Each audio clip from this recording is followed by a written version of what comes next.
Yes. All right, good evening. Welcome to the Willington Board of Education meeting. It is Tuesday, February 10th, 2023. We're calling the meeting to order at 7:02 p.m. We invite you to join us for the Pledge of Allegiance.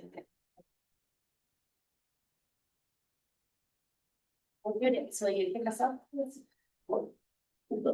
I pledge allegiance to the flag of the United States of America and to the republic for which it stands, one nation under God, indivisible, with liberty and justice for all.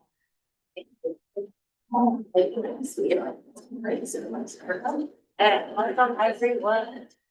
We are super excited to be joined tonight by our Center Elementary School student representatives. Our whole school students are not available this evening. Go Falcons. So, how has the school year been going? What's happening this February? We don't know. It's been a lot of snow. What else is happening over there at that wonderful school? You ready? Yeah. All right. That's what she wants to hear. I like it, John. World Bees, who's on? On Wednesday, February 4th, the January Royal Bees were recognized with a purple sash for the day for exemplifying patience. February's character trait is helpful. Friday, January 16th was our most recent Spirit Day. Students were encouraged to not only wear their center school t-shirts, but also their favorite scarf or hat. The students partnered with third grade class across the hall for some buddy reading and mentoring. Third graders read an animal book to preschoolers, and preschoolers showed the big kids what to do during center time at one of the animal themed learning stations. Kindergartners had a ball celebrating the 100th day of school on February 5th. They brought in collections of 100 things, weighed and measured their collections, counted to 100 by tens, and made fun crafts, including gumball machines with 100 gumballs. First graders are learning all about the Boston Tea Party in their current vocabulary words. Some of the vocabulary words they learned include goods, cardboard, representatives, revolted, and taxes. They argued and against being a loyalist or a patriot with an L or a P. First grade also celebrates the 101st day of the school year by dressing like 101 Dalmatians and reading a story about. Second graders created collage critters, insect art inspired by CKLA. The entire second grade came together to participate in a unique art experience.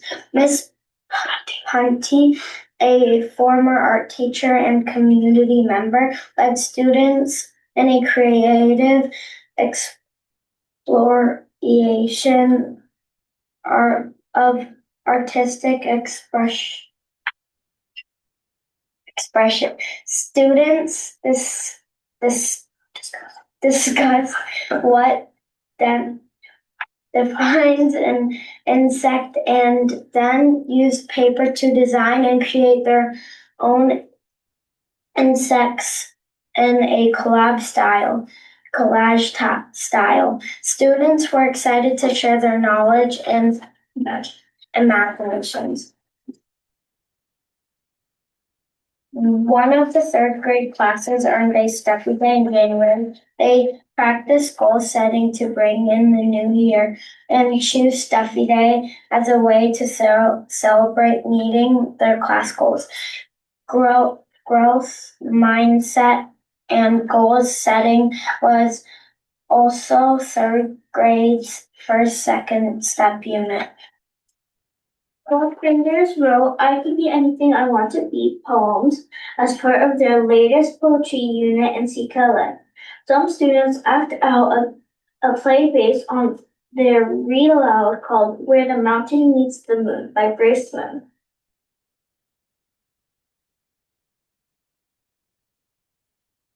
This year's Center School will celebrate Youth Across America Day on Friday, March 2nd.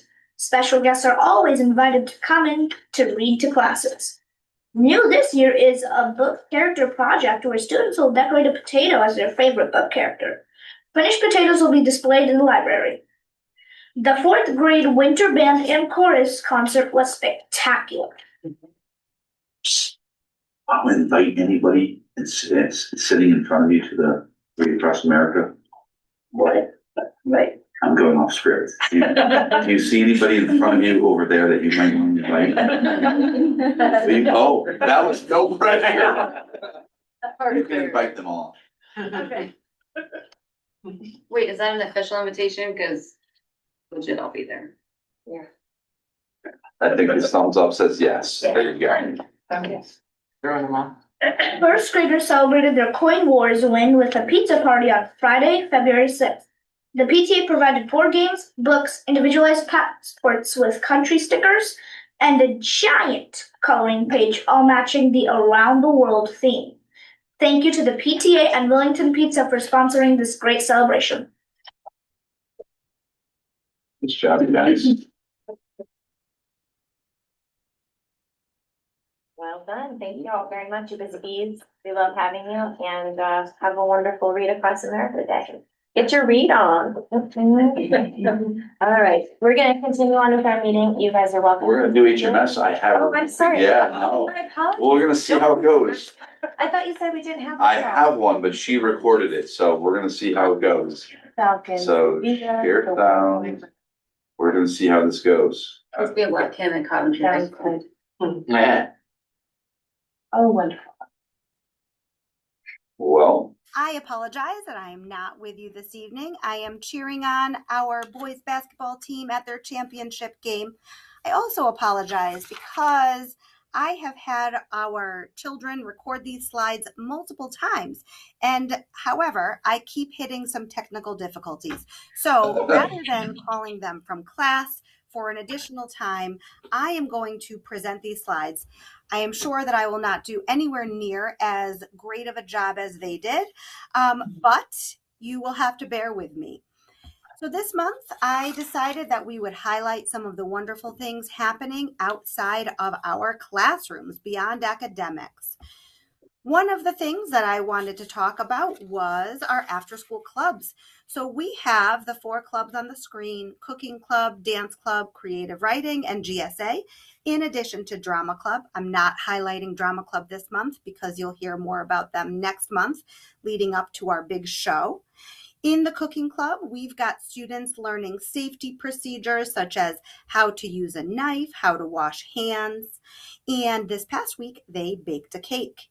In Dance Club, students are practicing viral dances and they are learning some classic hip hop moves, some trendy new K-pop moves, and they are hoping this week to salsa dance and learn some Indian Bollywood dancing. In Creative Writing, students are given imaginative prompts and they are writing creative stories. They are also soliciting and providing feedback to their peers. The HMS GSA is a welcoming space where students are all valued, respected, and celebrated for who they are. We focus on bringing students together and encouraging kindness, understanding, and the belief that even small acts of kindness can make a meaningful difference. Here are some pictures of our clubs and our Hall of Fame. This was an idea that my Principal's Advisory Board came up with, and this is a way for students to recognize one another for acts of kindness, both big and small. So far, 27 kids have been nominated to the Hall of Fame. Our girls basketball team just wrapped up a great season, 2 wins, 6 losses. This year, 27 girls tried out for the team. Coach Palumbo notes that is up from 11 students just 2 years ago. He really highlighted how great it was to see the girls come together over the season. And our boys basketball team, they have also had a great season, and they won the semi-final championship game on Friday against Columbia. And right in this very moment, they are hopefully bringing home the title of league champion for the second year in a row. 37-24 with 5 minutes left. Oh my God. On Friday, we held our quarter 2 success assembly. We celebrated honor roll students, our soaring students, and our student athletes. We are so proud of our students for all of their accomplishments, both in and out of the classroom. Our 8th graders are hard at work earning money to offset their end of year activities. At our most recent Cannon Bottle Drive, we earned $920, and we are hosting another on February 21st. Also, stay tuned for information on an upcoming bingo event that is being planned in conjunction with the PTA to help support the end of the year dance. We also held our first potluck a couple weeks ago. Delicious food was shared. We had great company, and we are excited to do this again next year, hopefully before curriculum night.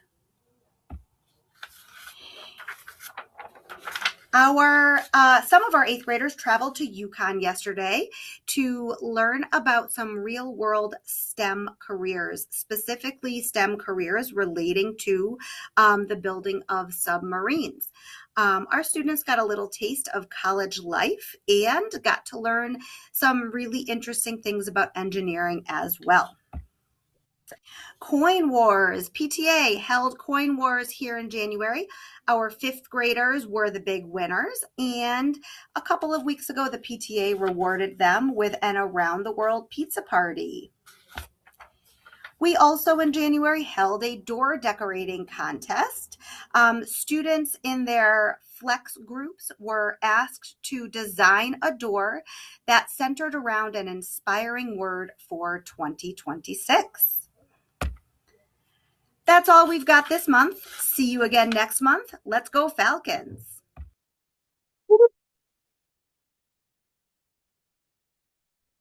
Great. Thank you everyone for your hard work. It's so nice to hear from you all, and go Falcons, go Bees, right? All right, well, thank you. You guys can stay, hang out, or you can head on up to you. We'll give you a minute to decide. Thank you, families, for bringing us on. Good job. We appreciate you. Thank you. You guys are awesome. Thank you. Okay, the next agenda item is the chairperson report. I just wanted to remind everybody in case they forgot that it is budget season. And our board has completed 4 workshops. They're all available to watch online. You can also find minutes for them. On February 19th, our board will be presenting the superintendent's proposed budget to the Board of Finance. So we would love some support, and if anybody has any questions or suggestions, you can let us know at any time. Okay, next is present to speak. If there's anybody online or here in person who would like to participate, please raise your hand. Did I skip something? Oh, sorry. We're gonna back up. Wow, I'm gonna mess with this agenda today. My bad. Hi, Carrie. Let's hear from the PTA. Then we'll go back to present to speak. Hey, can you guys hear me okay? Yes, ma'am. Awesome. All right, good job, kiddos. I know they all laugh, but they always do such a great job representing the schools. First, I want to start on good luck to our HMS boys basketball team playing this evening. We're cheering you on and hoping to welcome you back home as back-to-back champions. Go Falcons. Feel free to interrupt me, Phil, when you know the score if I'm still talking. So first, I'm just going to start with some highlights, just keeping you guys updated on what we've recently done and what we have coming up. starting with a huge highlight from 2 weeks ago and last week. PTA hosted coin war celebration parties for both our 1st grade and 5th grade classes. A lot of this is repetitive because you hear it from both schools as well. But that was an absolute joy. The students enjoyed pizza, Gatorade, all around the world themed books, games, activities, and crafts. My personal favorite moment was watching the kids create and build their very own passports. They had the opportunity to decorate these passports with themed stickers from different states and countries, and they could even stamp them based on places that they've already visited or places that they dream of traveling one day. Seeing their creativity, excitement, and curiosity really reminded us of why we do what we do. Looking ahead, we're very excited about our upcoming Hollywood Glow Dance Party. It is going to be at HMS on Friday, February 20th from 6 to 8 p.m. This event is open to students pre-K through 8th grade. Just a quick reminder, this is not a drop-off event. This is an all-inclusive family event. We will have a live DJ, a photographer capturing candid moments. We will have food available for purchase and light up party favors for purchase as well.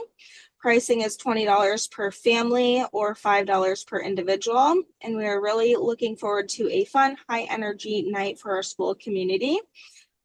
We are also currently working on a collaborative Lucky Nights and Bingo Sites event with our 8th grade parents. This event will support both the PTA and upcoming 8th grade dance. Proceeds will be split evenly between the two. We are looking at either Saturday, March 14th or Saturday, March 21st with a fun St. Patrick's Day themed. We are just waiting to hear back from the venue on availability. So keep an eye out for that. Another important date is to note that our staff treat bar on Monday, we have a staff treat bar on Monday, March 6th. We will be looking for volunteers to help provide both fun, indulgent treats as well as creative, healthy options. In the past, we have had fruit, we've had veggie platters, fruit platters, and lots of amazing homemade sourdough bread and bagels, as well as lots of homemade butters and cream cheeses. So we'll be looking for more volunteers for you bakers out there in Willington. Our next PTA meeting will be held on Tuesday, April 28th at 6:30 p.m. located at the Willington Public Library in the lower level conference room. We'd love to see our familiar faces and welcome new ones as well. As we look ahead to next year, we're also actively looking for a PTA treasurer for the upcoming school year. This is such an important role, and we would love to have someone shadow and learn now to make for a smooth transition. If anyone's interested or would like more information, please let us know. Looking further ahead for this year, Staff Appreciation Week begins Monday, May 4th. The PTA looks forward to collaborating closely with schools to create a great vibe and provide some well-deserved treats for our staff members. And finally, I would like to highlight one of our biggest events of the year is our silent auction fundraiser and fun run happening on Saturday, May 23rd. This is our largest fundraiser and always such an incredible community event. It will take place at Center Elementary School and will coincide with Willington Day, making it for an extra special day for our community. All sign-up sheets for upcoming events will be included in this week's digital backpack.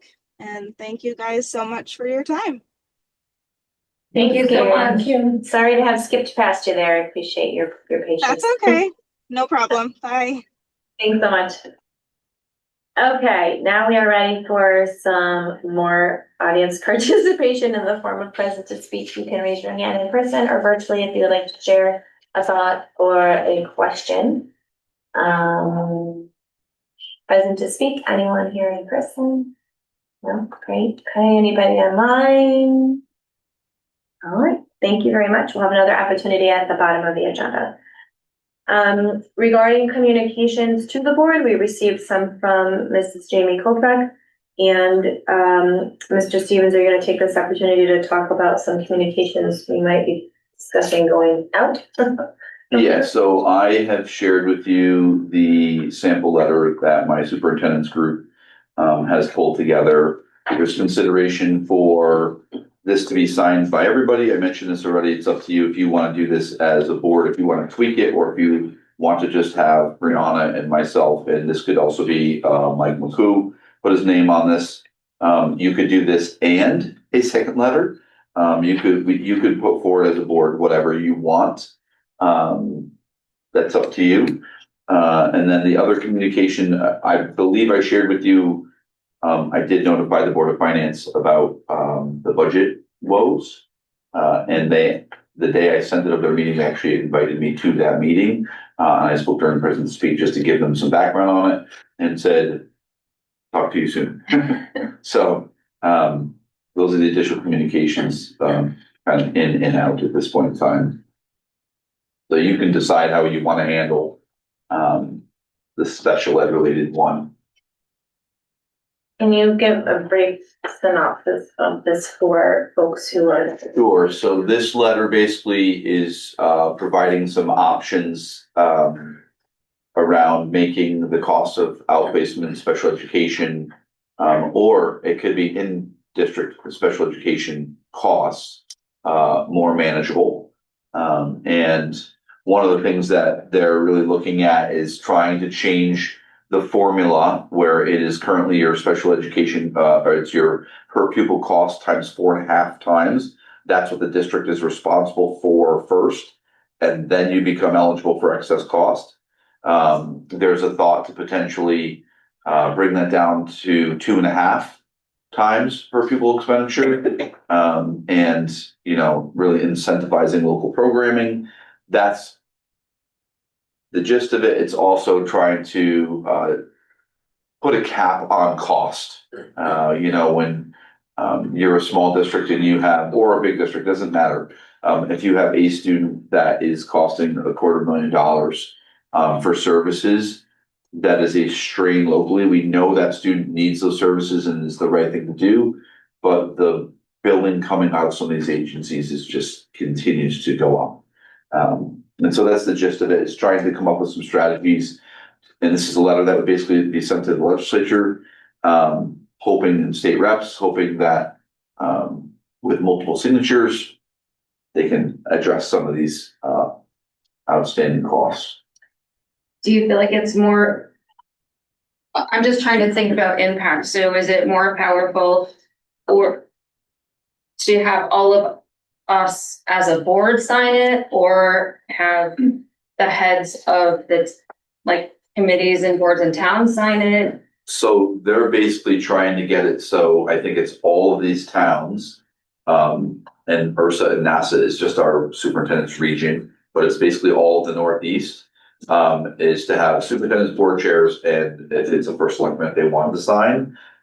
My suggestion is do that, but then if there's additional pieces that you want to add on your own to do our own letter, you could also reiterate and say, we also agree with this, but we also want to point out, one, it's the responsibility of the state and feds to fully fund special education, and you're not, help.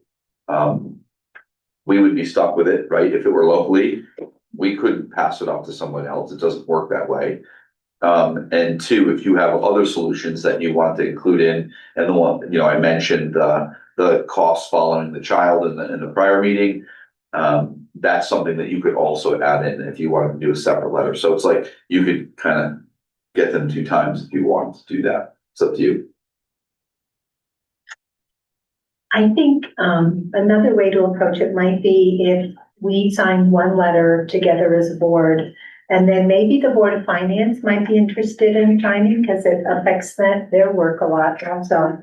And then maybe a third letter have the 3, Brianna and Board of Finance and the selectmen. So we have 3 different things coming in from our town, but representing different factions, different groups here.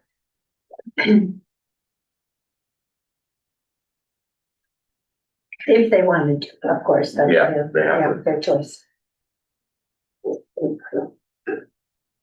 What, anybody else?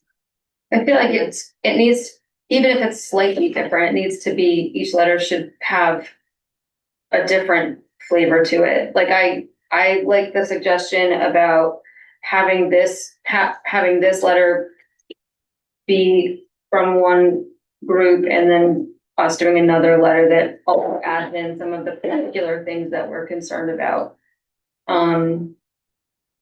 Like, I don't know how impactful 3 of the same letters, just having different signatures on it.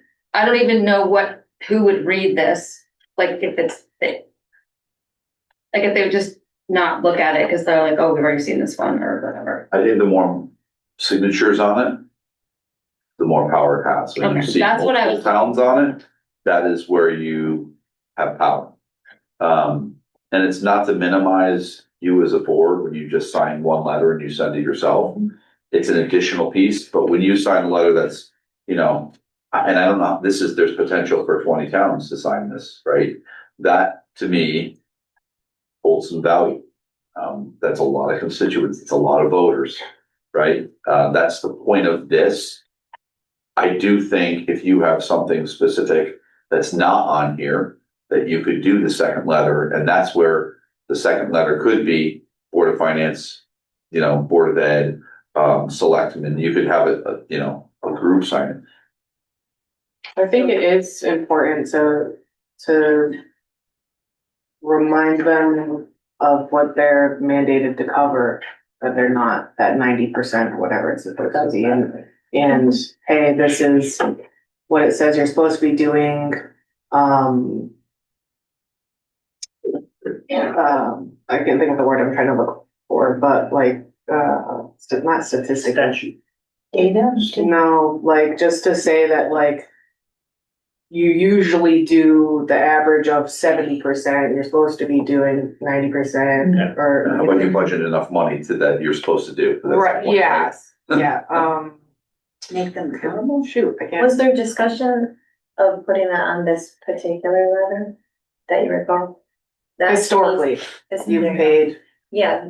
on average 70% or whatever, you know what I mean? We're expecting so You're much. and then we statuted to get a pay much less 90% or whatever. I think that it's important to say that. It's like, hey, we know you're supposed to be doing this, how come you're not? I noticed that on the sheet. I think a piece of this is also trying to provide some level of solution-based information in your letter. That's really, the intent is not just to, and then you're 100% right.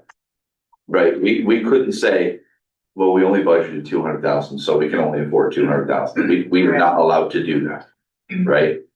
We have to, we have to budget what we're supposed to use, right, and what we need. And I don't know why that's any different for them. Yeah. If there's, the problem is it's either gonna be pulled from something else, or they have to raise the amount that's in their budget. But cost saving solutions, I think that's where this, promoting in districts, sites would help. If we got more money to do an in-house autism program, I'm just giving a total specific example here. And we hired our own staff for that, and we got support after 2.5 times instead of 4.5 times, we could probably build it, right? And it would cost less than if you sent them all out. I mean, the amount of money we're spending on transportation, $100,000 on some of these students just for transportation, that goes away. Yeah, but I mean, I thought you had said that was kind of a double-edged sword, that it's like, how much in-house programs do you really want to have? Because do you want to advocate for people to move to town? Agreed.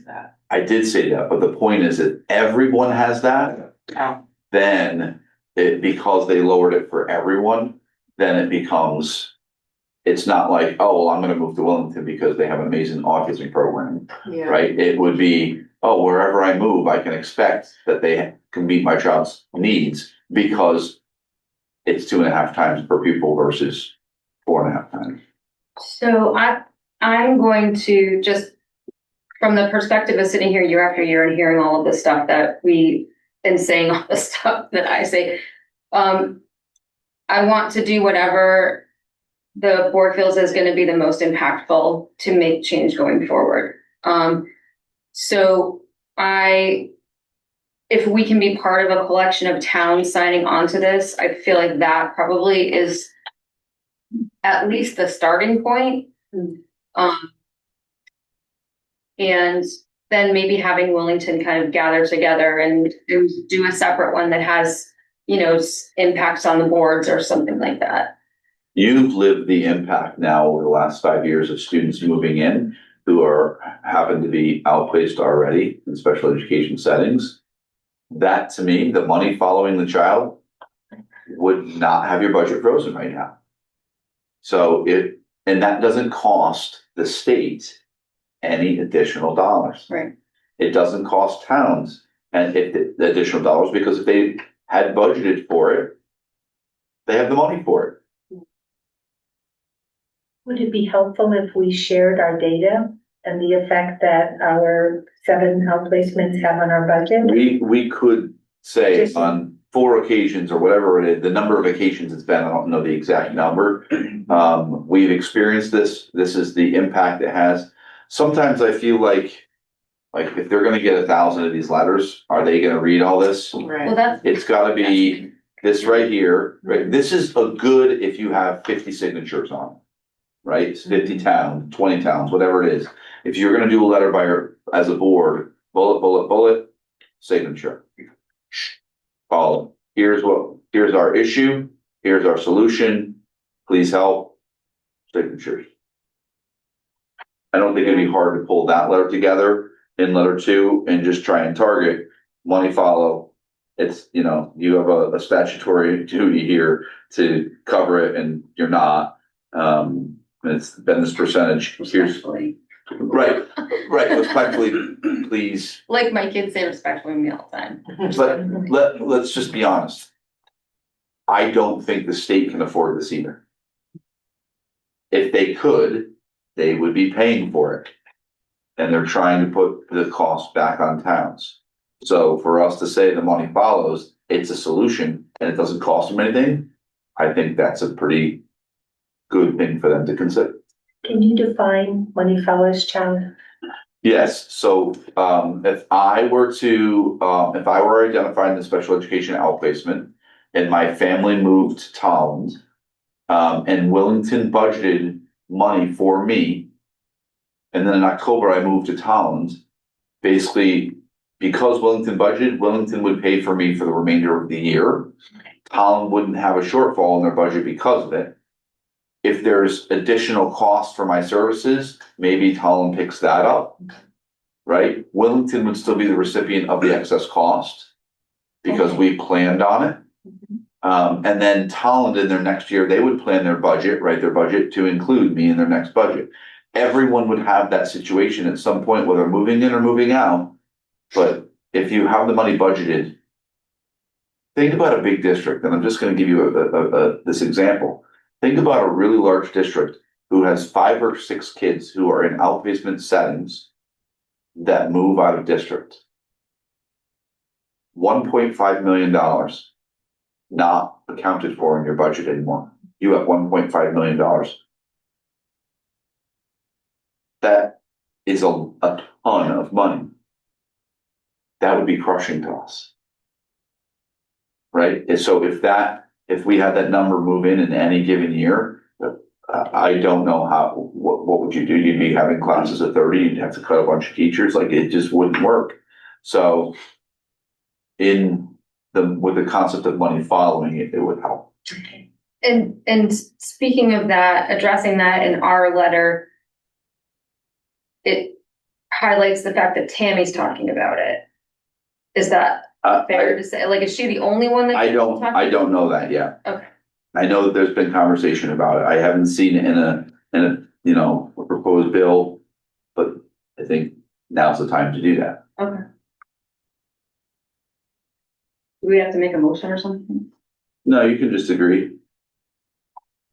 I mean, I think that this letter is good, and I think that the more different superintendents that you can work with to get signatures on this and some collaboration to be like, hey, this is affecting everybody. Yeah. Let's make an effort to get as many signatures on here as possible to kind of be like the opener. And then if we want to make a separate letter, like you were saying, with a couple key bullet points, just so they're like, oh yeah, here's another one here, you know what I mean? Yeah. Sometimes the squeaky wheel gets the grease, and I'm glad to finally see something like this, because it has been an issue, for a while, so it feels good. Like, I agree a lot with Jen, like, okay, well, what can we do about it? Like, what are we doing about it? We're talking about it, we're complaining about it every year, after year, and we feel like our hands are kind of tied, but.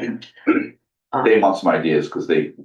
But I agree with you too, that it's like, okay, if we have some solution-based ideas, instead of like, okay, well, let's just, maybe you don't have the budget for it, but this is something that we can do That would to, help you know, the district. suggest, that would be beneficial, that's not really pulling money or stealing from theater to pay Paul type of thing. So I think I'm happy with this letter, and I think if we want to talk about making another one at another meeting. I can write it and share it with you and just give me a thumbs up and I can get it out, because you don't wanna wait a month. You don't Yeah. have them, Okay, they're in. yeah, I can keep it, to those points that are not on here and send it out. yeah, just to be redundant, I think if Yeah. we say, like was already mentioned, the statute, percentage, this is historically what has been paid, this is Yep. kind of like how it's been affecting our budget, yada yada. I don't know if anyone has anything else that they want to add as a bullet point. That There's was this- mentioned. Oh, go ahead. Phil had mentioned that in district sites, the possibility of in district sites. As Oh, a solution. Yeah, I think that's their point of their second one. Of this one. Yeah, I took my glasses off, I can't see without it. The first bullet, lower excess cost threshold for in-district self-contained special education programs. Just incentivizes local programming, that's the point. But the cap is another thing. Again, we can reiterate those two things in our letter and then go from there. And I know you want to know the score, so I'm just looking at the scoreboard. It says no time left, 46-28 Willington. That's all. Yeah. Well, Yeah. take it away, Ann. Wonderful. Yeah. It's great. Good to know. I think because there's a paragraph referring to a specific school district, not ours, having an additional piece of information from a specific town, kind of explaining what we have been through. I mean, obviously, we don't need to write a Yeah. 4-pager, but just we are a very good example of what can happen and how it impacts not just a small group of people. It's been our whole entire town for several times in a row. Yeah. So having an example like that with those other two things and including BOS and BOF on it, I think that would be helpful. Yep. Maybe if somebody wanted to kick off with this and then needed some more supportive evidence, our testimony would be helpful.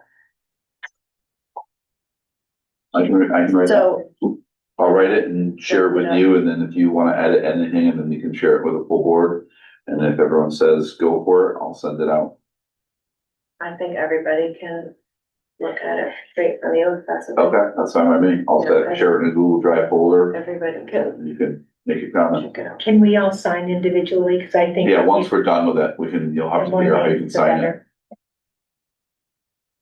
Okay, and this one, so you're gonna go back to your group. Yeah, if you're good with that, I'll find out. They're gonna do electronic signatures. They're trying to gather as many groups as they can. Then we'll. Are you all fine say- with doing it yeah, sure. individually, like everybody, your specific names, everybody, Mhm. each one of us, yeah. On this, I don't think they're gonna do that on this Oh, one. really? Yeah, I thought you said the more the better. well, the more the better town. Oh, okay. So Yeah. one of these would come from Willington. So this one here would be, they're asking for superintendents, board chairs, which you are the voice of the board to a degree. And for selectmen, if they want to sign. Okay. Our second letter would be all. I thought you said everybody. Does that Can make we sense? include the board of finance on there Yeah, we also? can Because include that, whoever you want. well, I mean, on the one that's coming This from one, the no. town. They use Ours, this. yes. Yeah. Okay. So do you know when this is gonna be?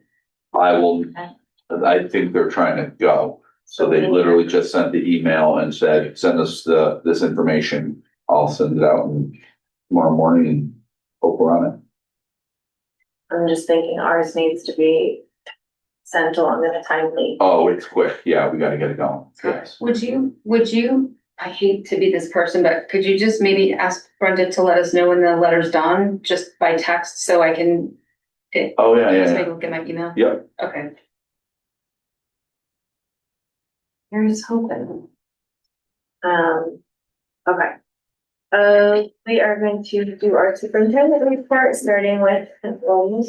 Yeah, so enrollment, center school has 217 students, that's one more than last month. Hall has 166, that's two more than last month. The in-district total is 383. And yes, we still continue to have 7 outplacements in special education settings. Staffing, I did share this in the budget workshop, but I hired Brianna Knight as my assistant. She will be starting in early March. We have posted her position at center school, and Lisa is interviewing for that position currently. Yeah. Yes, she is looking for the next Brianna. Our after-school program director, Kelly Ainsworth, has resigned. She gave her 2-week notice. Her last day is February 17th. I am looking to shift that staffing, based upon applications and how that has gone since we lost our initial person. Speaking of Brianna Knight, she is going to, I talked to her, she's going to take on some of the administrative tasks, things like registration, billing. I will do the handbook, some of those, administrative director tasks. She's willing to do that. So I think that's going to be, and then we'll keep our lead teacher as the primary. They've been doing attendance. It's been working out. If it becomes too much, then we'll go back to hiring a director. But at this point, just watching how we functioned with when Kelly was out for a bit, I think we can make it work well. It does add a little bit to Lisa. And I am also looking at the potential based upon our numbers of, and I have to reach out to the program where we got the grant from, transporting our kids in middle school to the elementary school. We're like 4 or 5 kids on a daily basis. And to have 2 staff members for that number of kids, just doesn't make sense financially. We could still run a middle school program at the elementary school.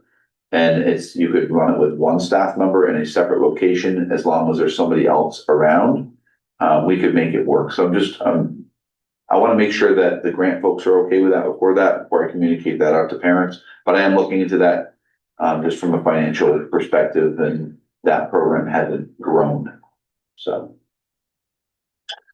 And then the last thing, our HMS staff support specialist, Rebecca Pilver, she is officially retiring from everything this time. She retired from teaching last year, or a year and a half ago. About her last day was February 6th. She spent a year and a half for us as a staff support specialist. We are not posting that position currently because of our financial situation. So I wish her well, but I'm thankful to see the dollars at this point in time, to be honest with you. The next item is the ed specs. So as a result of the new enrollment projection from Prouda, we have to update the ed spec at some point, okay? We use the 400 number from the NESDAQ, and we have the Prouda number, that's the 519 is the high number for 8 years. You have 2 options of how to tackle this, okay? Option 1 is to update the ed specs now to reflect the 519 students. You're basically just adding elementary classrooms. What you tangled with really was like, oh, we need the extra space. What happens if we have a bubble? 519 gives you that number as long as you never achieve it, right? But you have to build it. Your ed spec has to match your enrollment study. Okay. So basically what that means is you would add a kindergarten class, a first grade class, a second grade class, a third grade class, and a fourth grade class.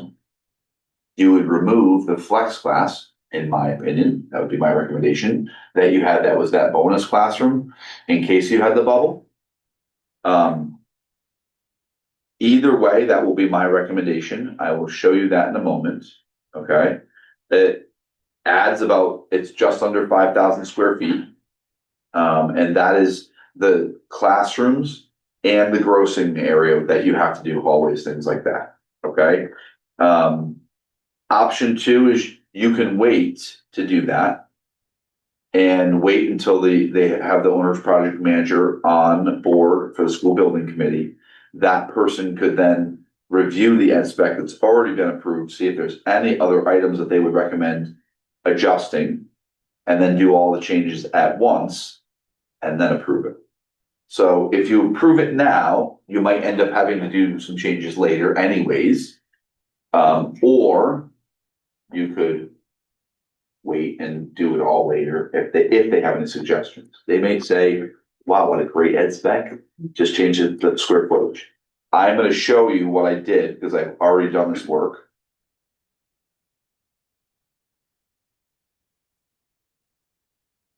Are there any pros and cons? Waiting versus doing it now?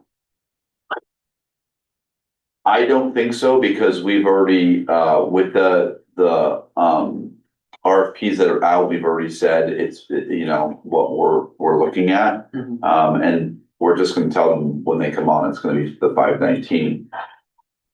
And this has already been talked through with Tammy too, because if you remember, she said, don't go any bigger. There's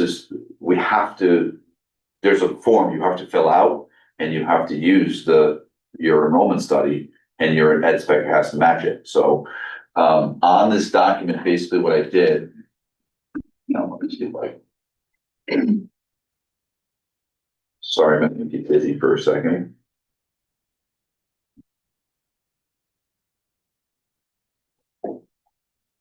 As you can see, so kindergarten got an extra one. There was only, or the pre-K would stay the same. You'd add the toilet room for them.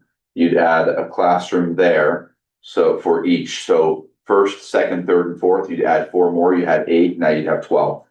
Does that make sense? So if you can see that green, and then basically what it does is it changes the square footage to 8,700 instead of 5,800. Yes, check it. Thank you. No. And then that academics would go from 21,739 to 25,545. And Hang on, that Can you same, just wait a second? oh yeah, absolutely. The flex, I thought we would take the flex classroom out. I didn't do it yet, but Oh. that's my recommendation. Okay. So these are all suggestions, so I Why can is just that say your yes, yes, yes. recommendation? What's that? Why is that your recommendation to take the flex out with adding the new classes? I think, the enrollment studies are so very different in what they're calling for space or for the number of students. And because of that, to have the extra classroom where the ed spec as it was approved would meet the lower number. I feel like if you're going to add the classrooms, it's really 5 additional spaces that should cover it. And it would allow, like the buffer is larger because you have now 3 classrooms. The buffer when you have 2 is not great. It's, when you're talking about 45 kids, your classes would be huge if you use the 519. Does that make sense? No. I'm not recommending the flex because if you never achieve the 519, you already have the extra space. So how, and I think we said this before, but I don't remember right now. How accurate were past enrollment studies to current actual enrollment figures? They've been all over the place. Some have been spot on and some have been way off. And honestly, it doesn't matter. They're gonna use the enrollment study that we submit. And that's the problem. Yeah, I understand that, but if we were talking about matching our ed specs to the enrollment study, Correct. and then we're we're adding those additional classrooms, which was kind of a concern before anyways, Right. based on class size. Mhm. And now we kind of have the opportunity to add that based on the thing. Why would we take away that additional flex? Like, what if we do match that? You know what I'm trying to say? Like, what if we do get, then we don't get that flex space? Yeah. So I don't know. I look at it from the perspective of, we added one as a safety buffer.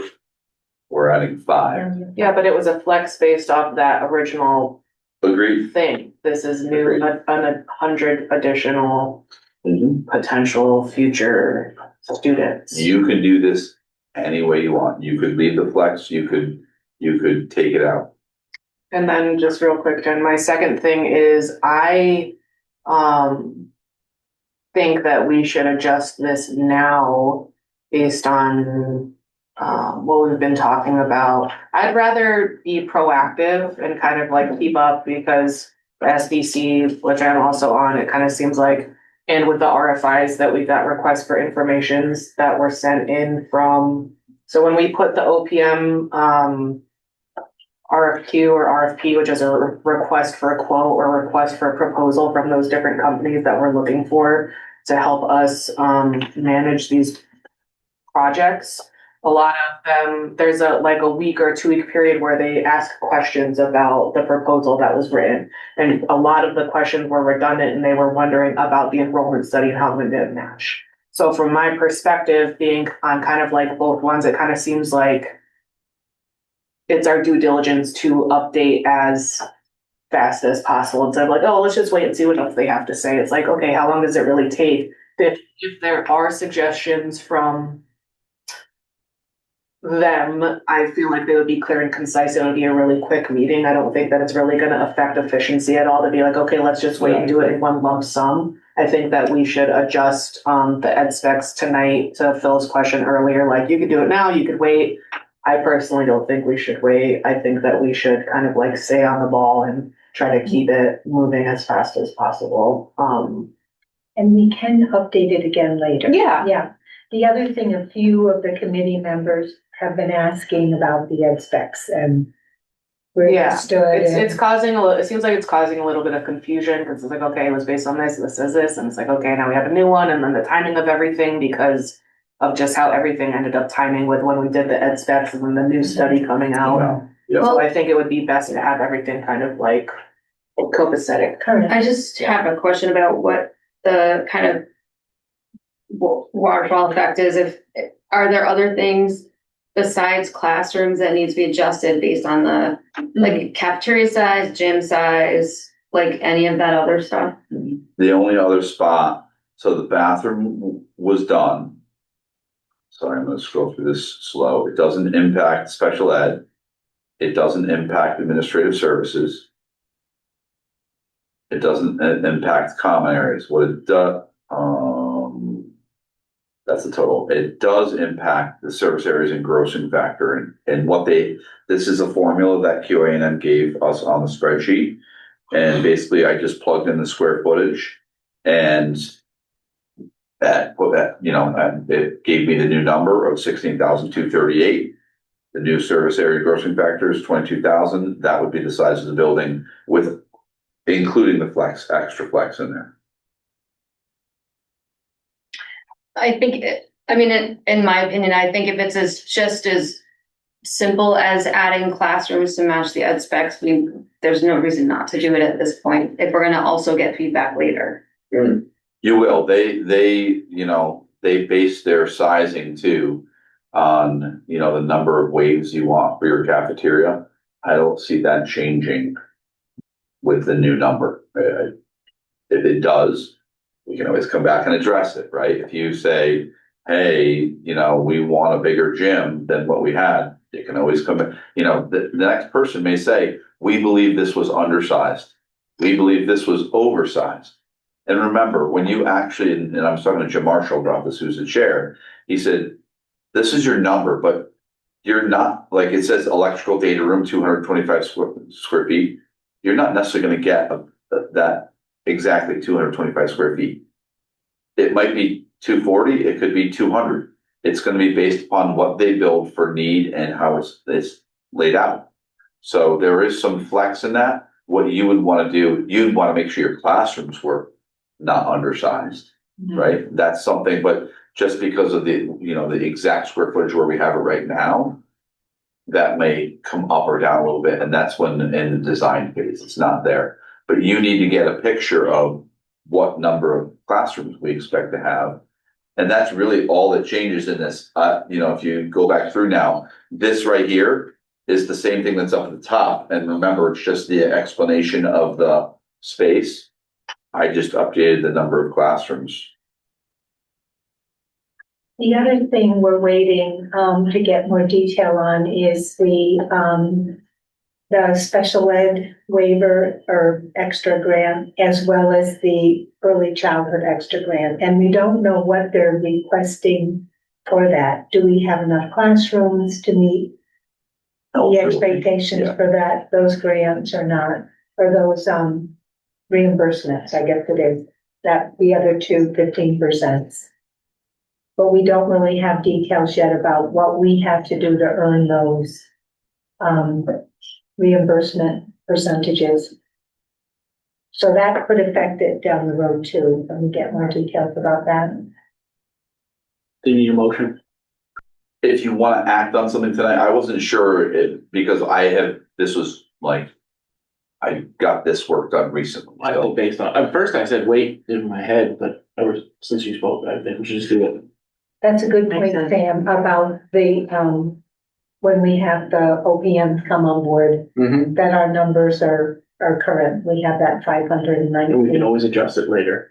Right, Plus but just, sorry. to what end though? Like this, I don't like stuff like that being thrown at us at this meeting and it's like, okay, I just do these 5 classrooms in for elementary, so we're gonna go down, we're gonna move forward with that. And we can always go back and do it. That to me shows not it's speed at the sacrifice of not efficiency, but forethought.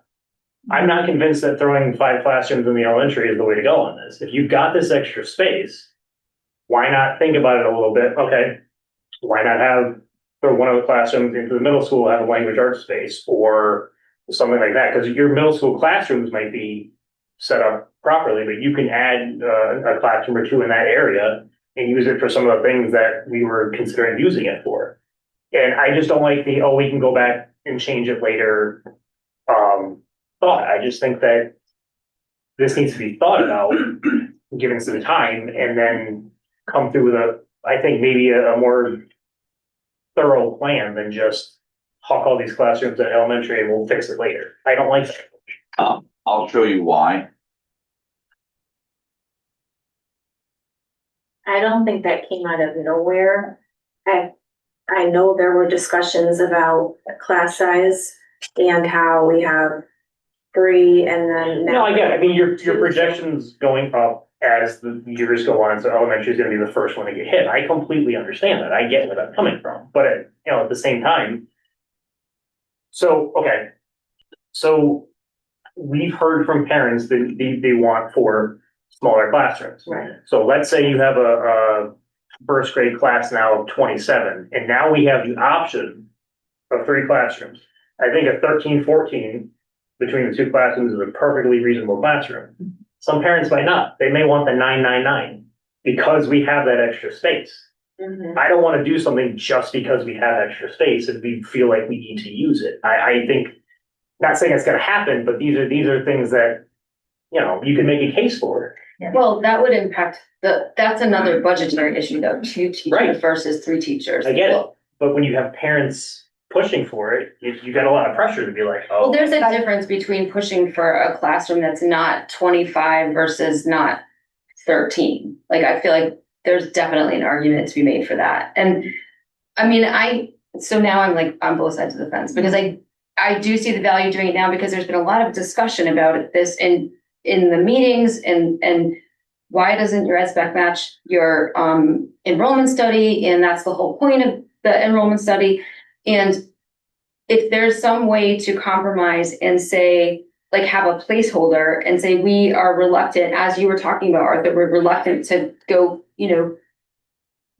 willy-nilly into this and just add classrooms based on the enrollment study. However, we want to have an opportunity to speak to adjusting the ed spec when the OPM is on board to do what makes sense for Willington or something like that. And we had talked about possibly using some of the space for intervention, right? We need intervention spaces and That's, kind of. but that's not the point of this. This is, Yeah. this is why I'm trying to tie it to, it's not willy-nilly. The 48 is kindergarten.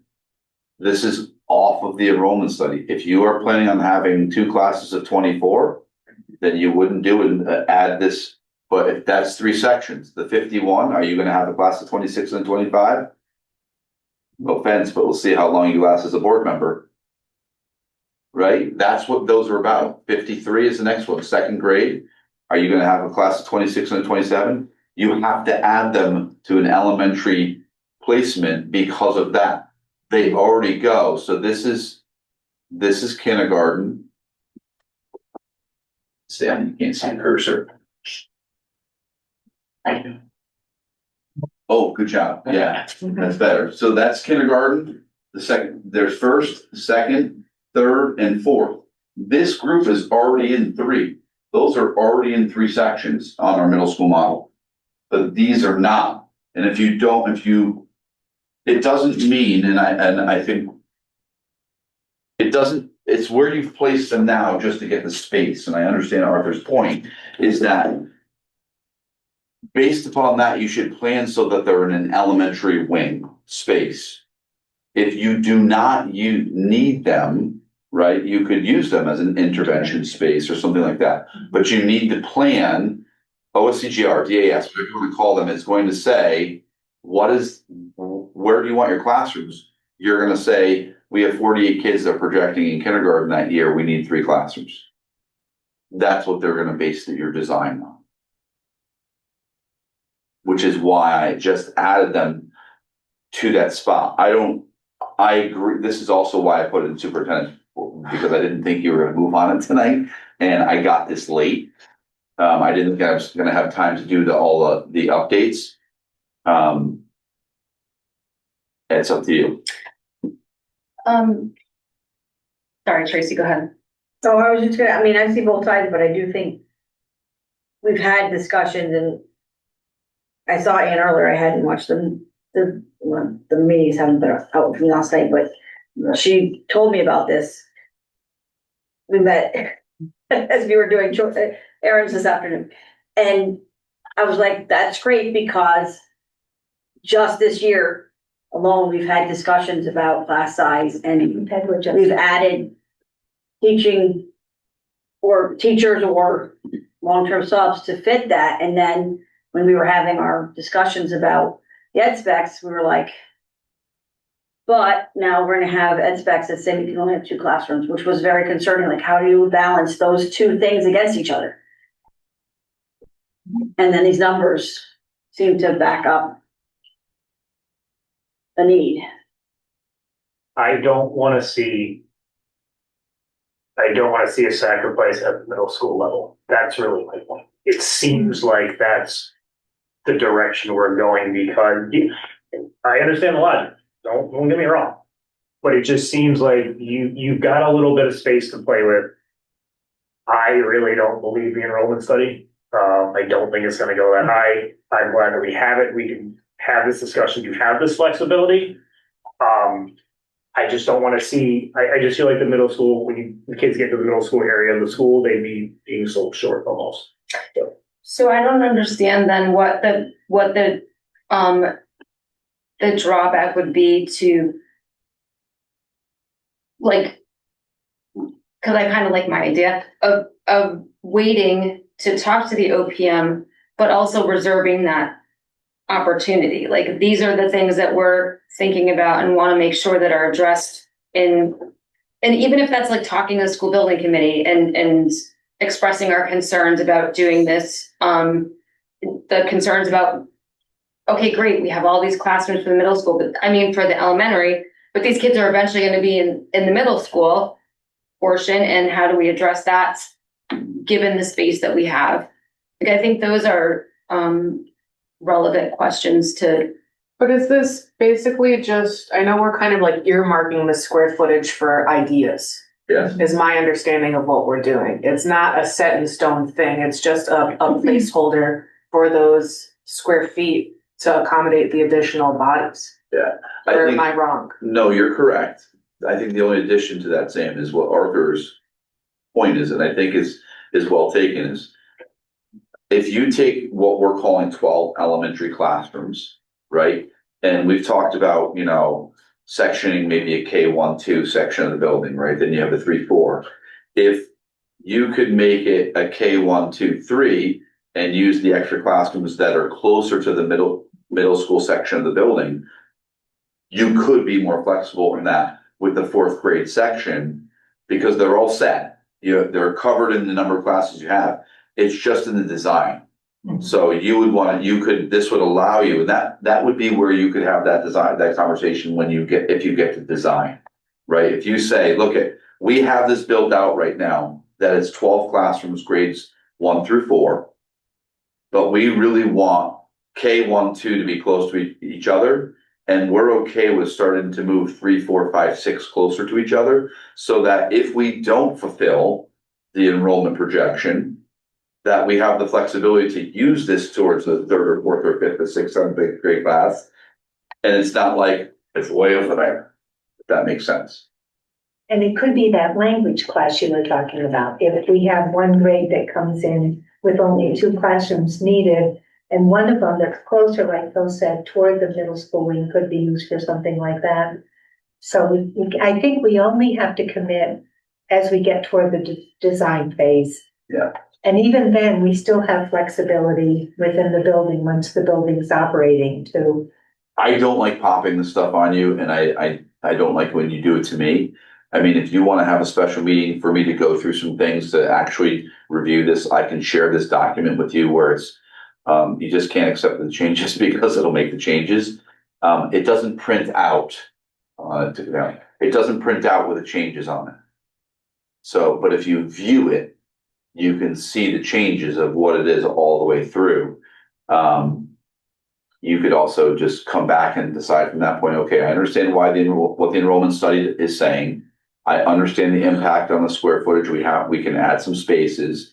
You can make a decision and, think about what you want to do on the flex. It wouldn't be a long meeting, I don't think, but it would give you time to review this and come back and make a, decision, because we don't meet for 2 weeks. Will we do that with the OPM when the OPM comes on? I don't know when they're going to be on. Okay. Is it feasible to get guidance from the school building committee? Like, I don't know. On this? Yeah. No. Because You I won't don't know the answer. Like, I honestly don't know. There's no right answer to this. There's no right answer. This is your comfort level of, and the reason why is because you already have your ed spec, you have a number. All you're trying to do is match it. Again, this could shuffle in design. They could say, we came up with this amazing design and we were able to cut 1,500 square feet off for you. It's going to cost you less. Are you going to say no to that? You would say, let's do it, right? Show me the path. So you just need to give them the picture.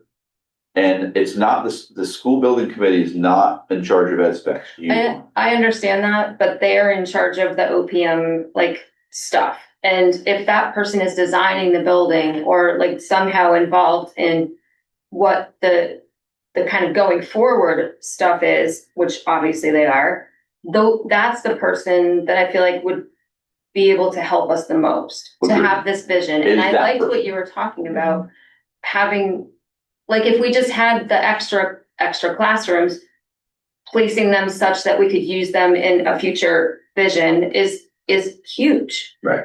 But again, I don't know that stuff. I would have to sit with someone who does know that stuff and have that conversation. They will. So, but that's my point. I want, my ideal would be to put it out there to the school building committee that we've had this conversation this evening. We understand that the ed specs need to be updated, and we're looking forward to having a conversation with the OPM about it or something like that. Yeah. To me, that makes the most sense. And you could also just say, in the bottom line, you could just say, look, we expect to add about 5,000 square feet based upon the enrollment study. If they have a different vision, you would get that from the OPM and that would allow you to do it. Again, there's no right or wrong answer. It's in the end, when this goes to the state, if you get to that point, your ed spec has to match your enrollment study. That's when it has to But can happen. we do like a blank of like future square footage to add and then put 5,000 or whatever, and then we just haven't assigned it yet? But at least it shows that we're adding that additional square feet, but we haven't really placed whether we want it on the elementary side or we want it on the middle school side. But we're showing, because that's what they're looking at, right, is the square footage to. The total, but they're looking at the number of classrooms you want as well. They're not just looking at square footage. Oh, okay. But I didn't know. There has to be somewhere on that document, something like that can go, that's what I think too, because at least It has to be you're assigned. like in compliance, at least you have great numbers on there. That's what I was feeling, Yeah. it's like a Is there placeholder something for so now, like Jen had kind of used the word placeholder, it's like to show that like, hey, we're paying attention to what's going on with this, we're trying to keep the ball rolling. We're not ready to make a hard and fast decision yet, even though it may change come design time, come what referendum gets passed, if any. Everything's gonna change. This will happen before that though. But I'm saying is like, There's already discrepancy and we're trying really hard to be very clear and very correct. So yeah, the but like, fact do that we it have to doesn't jive- decide now that? Do we have to decide now where it goes, or can we just say, hey, we had a meeting for it, we are gonna add, we are planning We on expect adding that we're this. gonna add some space because of the enrollment study. And we'd like the feedback from the OPM. That's option 2. That's a fair approach. So when you showed us those class numbers though, I Yeah. mean, if we are working with that 519 number, those are the numbers that kind of go along with that, the class. That's how they got the numbers go along. 519, correct? And I would feel comfortable saying perhaps 5 classrooms to match the numbers in the ed spec. I mean, in the population thing. I don't know, I kind of like to earmark it. And then we can always change it. And we can put the, put the extra classrooms where we want in the building. And that will all happen with design. That's a long way down the road. But I think just to kind of be up to date with the 519 number. And I think part of that is acknowledging that those class sizes would be bigger and we'd need more classrooms. But I think that still doesn't address the fact that you would need more classrooms across the board. Because if you need more classrooms for K through 3 or 4, then clearly those numbers of students would be moving up to the middle school, so you'd need more classrooms. We already have 3 at the middle You school. won't. Yeah, They already have 3. And you Yeah. have 2 in all the lower grade, forget it. but it's a good. You point, could but use it for other middle school things, and this is Arthur's point, if you don't Need it. meet if in, the year you're supposed to have 519, you have 460, you have decisions to make of how you use space. That's, Yeah, but that's what my kind of point was too, is if we assign it to elementary school rather. I feel like the cart's kind of getting put ahead of the horse where we're like, well, what if we want to move 3 and 4 over here? We're not talking about that right now.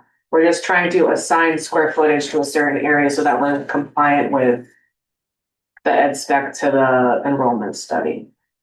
We can decide later on, hey, we want to be efficient with this. We don't know if the enrollment study is going to match this. We want to have 3 and 4 down towards the other wing so that it can be a multifaceted area. That's not what's up for debate right now, in my opinion. Right? Or no? Are we supposed to make a motion or something? no, I was just reporting out and I'm not sure how you wanted to handle it. The problem is the Prada report does not match the ed spec, that's the problem.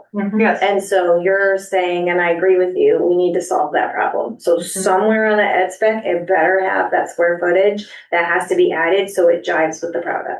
Agree. Yes, and I'm not trying to And not take you're- what there's taking into consideration. You're I'm also saying saying that like, how from do my we? point of that seems like a design thing that he's concerned about, or no? It's not, because it's in your ed spec, it's earmarked for these specific places. So how do we put it in there? That's what I'm trying to say, like, is there a general, Like, that's the problem. can we just say You classroom can't. space? Yeah. Can you pull up that document real quick, Which one? the ed spec? I'm Because just one person. If you guys want to wait, I don't care. I'm just giving my. that's fine, I'm just trying to pull together like what the issues are. Can it just say classroom space? No, And the people who. It has to put their say bids in what? for Well, the four like, people how do we have they this were questioning organized? it so Okay, again, well, when we you, made this, so there's no rule that told us what this has to look like either, right? So what's under grades 5 through 8? What, then you have science, can you scroll, please? Yeah, so my. K-8-1 STEAM room, why can't you put, You could put under the that. flex in the 7-8 or 5-8 if you wanted to keep the flex, like, there's things. or just call them That's my flex? whole point, though, is there's so many things we could do. Yeah. And we're just gonna say, okay, we're gonna get this so we can pass it along and go forward. No, I don't I'm wanna like, approach how it do we that way. name, what do we name it?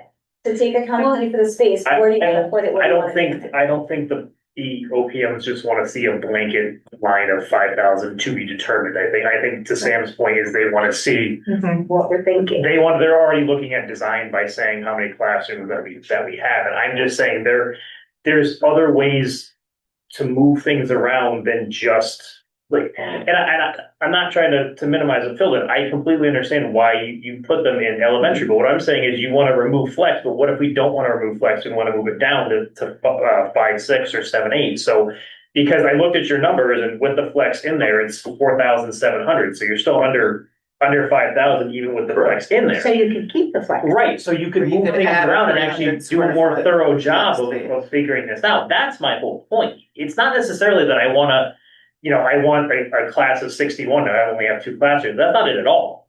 It's that we can do other things with the existing ed spec and move things around and make things a little bit nicer for the middle school kids. So I just don't want to rush it. But I also don't like how you do it is you vote on it now, it goes to them now, and then we go back and look at it later. And I just don't like that approach. That's all. Well, we may get some good input from our OPM when Right. that person comes. Right, aboard. 100%. And so I really feel like it would be great to, sit down with that person, hear their thoughts and how we might, kind of like working with Rusty, Yeah. that, help them all saying that yeah. to the FTC. And it's just still not gonna match and that's. But that's we have to okay, it's decide. not like you're not gonna address it. Yeah, but I still think it should I mean, match whatever's now, important. but we can change it later. So I How do you think, do that? Is the problem. Well, I would say move the flex down in middle school. Yeah, we're gonna, as a group, have to figure out Don't like make everybody happy. what's more important, what do we think is more valuable? I wanna to leave the flex, but move it to the middle school and raise, I know your hands, I'm sorry, Jen. The 4 grades in elementary. fine. Right. Okay, also. You want what? Move the elementary flex. flex up to junior high? Yep. That helps accomplish what he's talking about. Mhm. And then it brings us at 2 grades or 2 classrooms to 3 in the lower grades. Hated. And it's still under the number you were saying. Yeah, because pre-K didn't need another classroom. Mhm. It was just kindergarten K4. first. Well, that's another subject. Yep, Well, that's what Bill that's a design issue.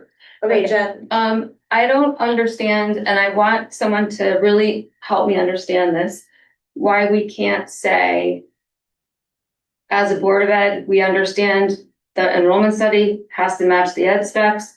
We want to make sure that the design that is put forward is the best one for future of kids, blah, blah, blah.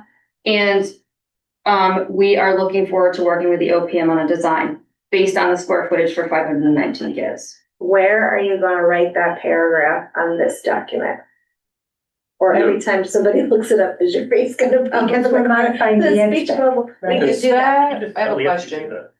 Is that, so since I'm supposed to be the Board of Ed representative on the SBC, is that something that I should say? Or am I just, am I the voice from the Board of Ed directly to the SBC? Yeah. Because that's my role, just to understand what I'm doing. Mhm. So I could bring and be like, hey, we talked about this is what's going on, even though Anne's on there too, but I was the, Yeah, I get no, to say totally. my own voice. you know what I'm trying to say? Like, I could go and be like, hey, we talked about this, we went back and forth, this is where we're at, this is why we didn't, because Jim's gonna be like, how we didn't do this. You know what I mean? But you did bring to us that the SBC wants us to move on. Not that I'm trying to make Jim happy, I'm just The trying SBC to. did not want, that's not true. That's not true? No, the SBC is asking for that, it knows that it needs to be updated. It's They're not- not holding anything up. Just be clear about that, it's not holding anything up. Did all the OPMs complain? There is no OPM yet, There were. they just have questions about it. The Yeah. four things. They noticed that Why the isn't it done? ed spec did not match Yeah. the enrollment study. So It seems like it caused a little bit of confusion is the word that's that happened. all that, that's correct. And it was answered in a response to all of them. You have time, again, which is why I put it on my superintendent's report, thinking that you would come back to this with an OPM. You have the ability to do that. It's not like you're gonna lose the square footage. You're not, if you don't decide tonight on the 519 and add it in right now, you're not losing it. I think the priority is answering the question about the enrollment study matching the ed spec. So that to me is the priority at this point. And I think if we even like send a letter as the board saying that we have, or, you know, have Sam have the conversation with us, the SBC. I think that's the only thing right now that needs Right, to you're be out just saying there. the statement is, Sam is saying, the Board of Ed would like to update their ed spec once the OPM is on board so they can discuss it with them. Is that what you're saying? Yes. But don't we want to do it now, just to get that 519 in there, maybe not For what define purpose? space? Who are you appeasing? So when we get the OPN on board, at least our ed spec is matching our population study. Doesn't matter one bit. You just tell them, yeah, it came back a lot higher than we thought, we want to work with you to get the best. We wanted to wait. Maximize our return on this additional space. Cause they're gonna review the whole thing. Oh, yeah, I'm sure it's gonna change as it goes, yeah, but. All right, I'm leaning on So vote. my Wait, initial, cause I feel like I'm the one who kind of brought it up and was like, let's do it. My initial thought and my initial feelings, which have slightly changed after this discussion, which is fantastic. Yes, I love that. Love that for me. Well, But just to let you guys know what I was thinking and what I was feeling is that we are under a very big time crunch, as we all know. So my point was, I want everyone to,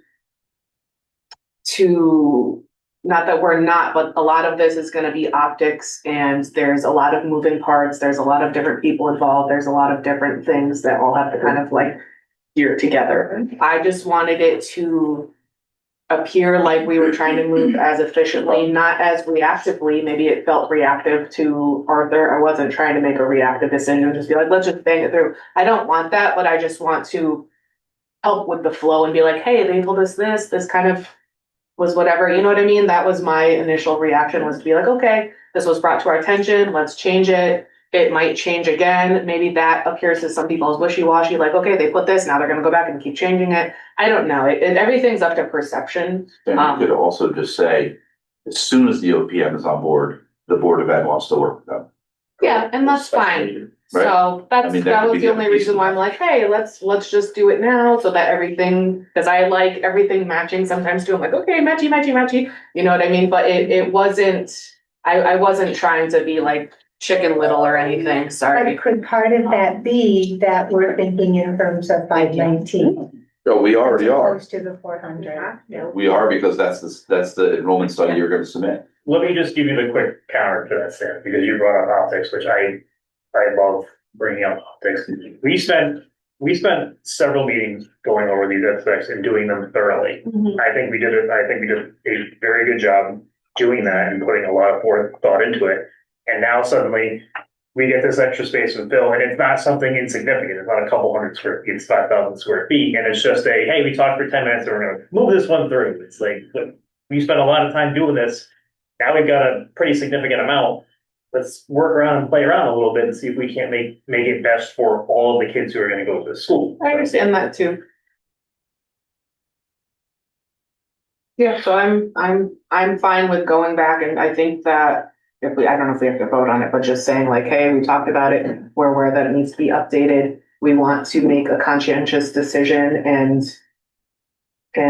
have a lot of forethought with where we're putting where we're allocating the square footage, and we're just gonna wait to do it with the OPM, and maybe they're gonna give us another list, and then we can, whatever, to talk about it then when someone's assigned. Did you say that there was a complaint or concern that they didn't match, the spec didn't match So when we put the request for the bid out, there's a time frame of like, I don't remember if it was 1 week or 2 weeks where Yeah, the they do people that. are allowed to ask questions. Mhm. And it was just a redundant question that came in a couple different times, like it was brought to the attention, like how come it didn't match? And to answer Jen from before too, like James, who was, since he was the chair, he kind of had worked with a couple of us to like answer some of the, well, all of us, he asked our opinion, Yeah. to answer those questions. And so it had been answered that it was mostly like a timing issue that's why it didn't coincide with the original study that we were using versus Okay. when the ed specs came in, and then the study came in afterwards with the higher number. So it was answered. It wasn't like it was just left in the air. So it doesn't seem like we were like, oh, we don't know what we're doing or we're not paying attention.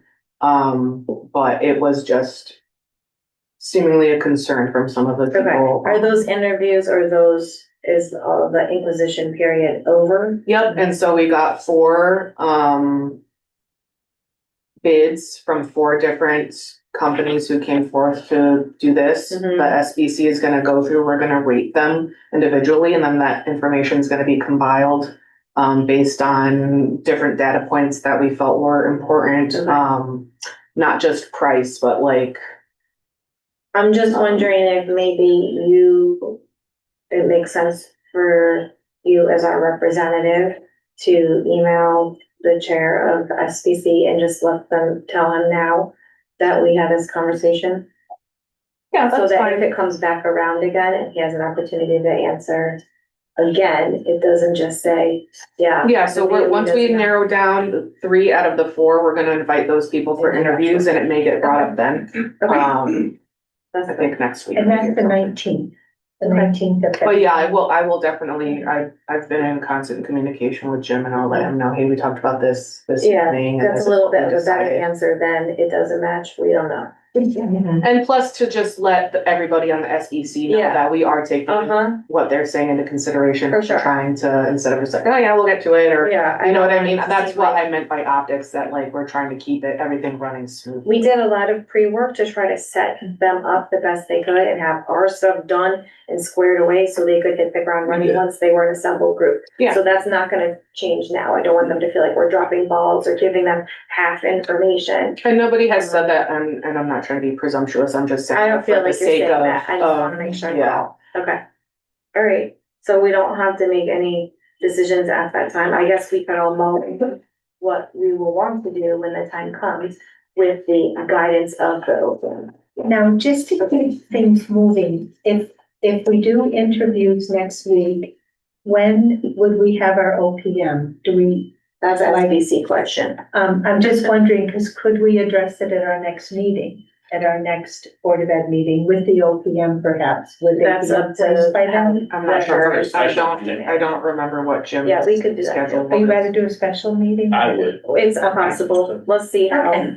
that's kind of like, Just Follow because it we for- do have this really tight timeline that's running a little bit, you know. I feel like this Yeah. group is very committed to showing up whenever, wherever we have to be there to Okay. get stuff our end done. Perfect. Okay. We know. Yeah, okay, that's good. And we're lucky that the folks serving on the SBC are also very aware of that, so that's, a good cohesive group of folks working the same direction.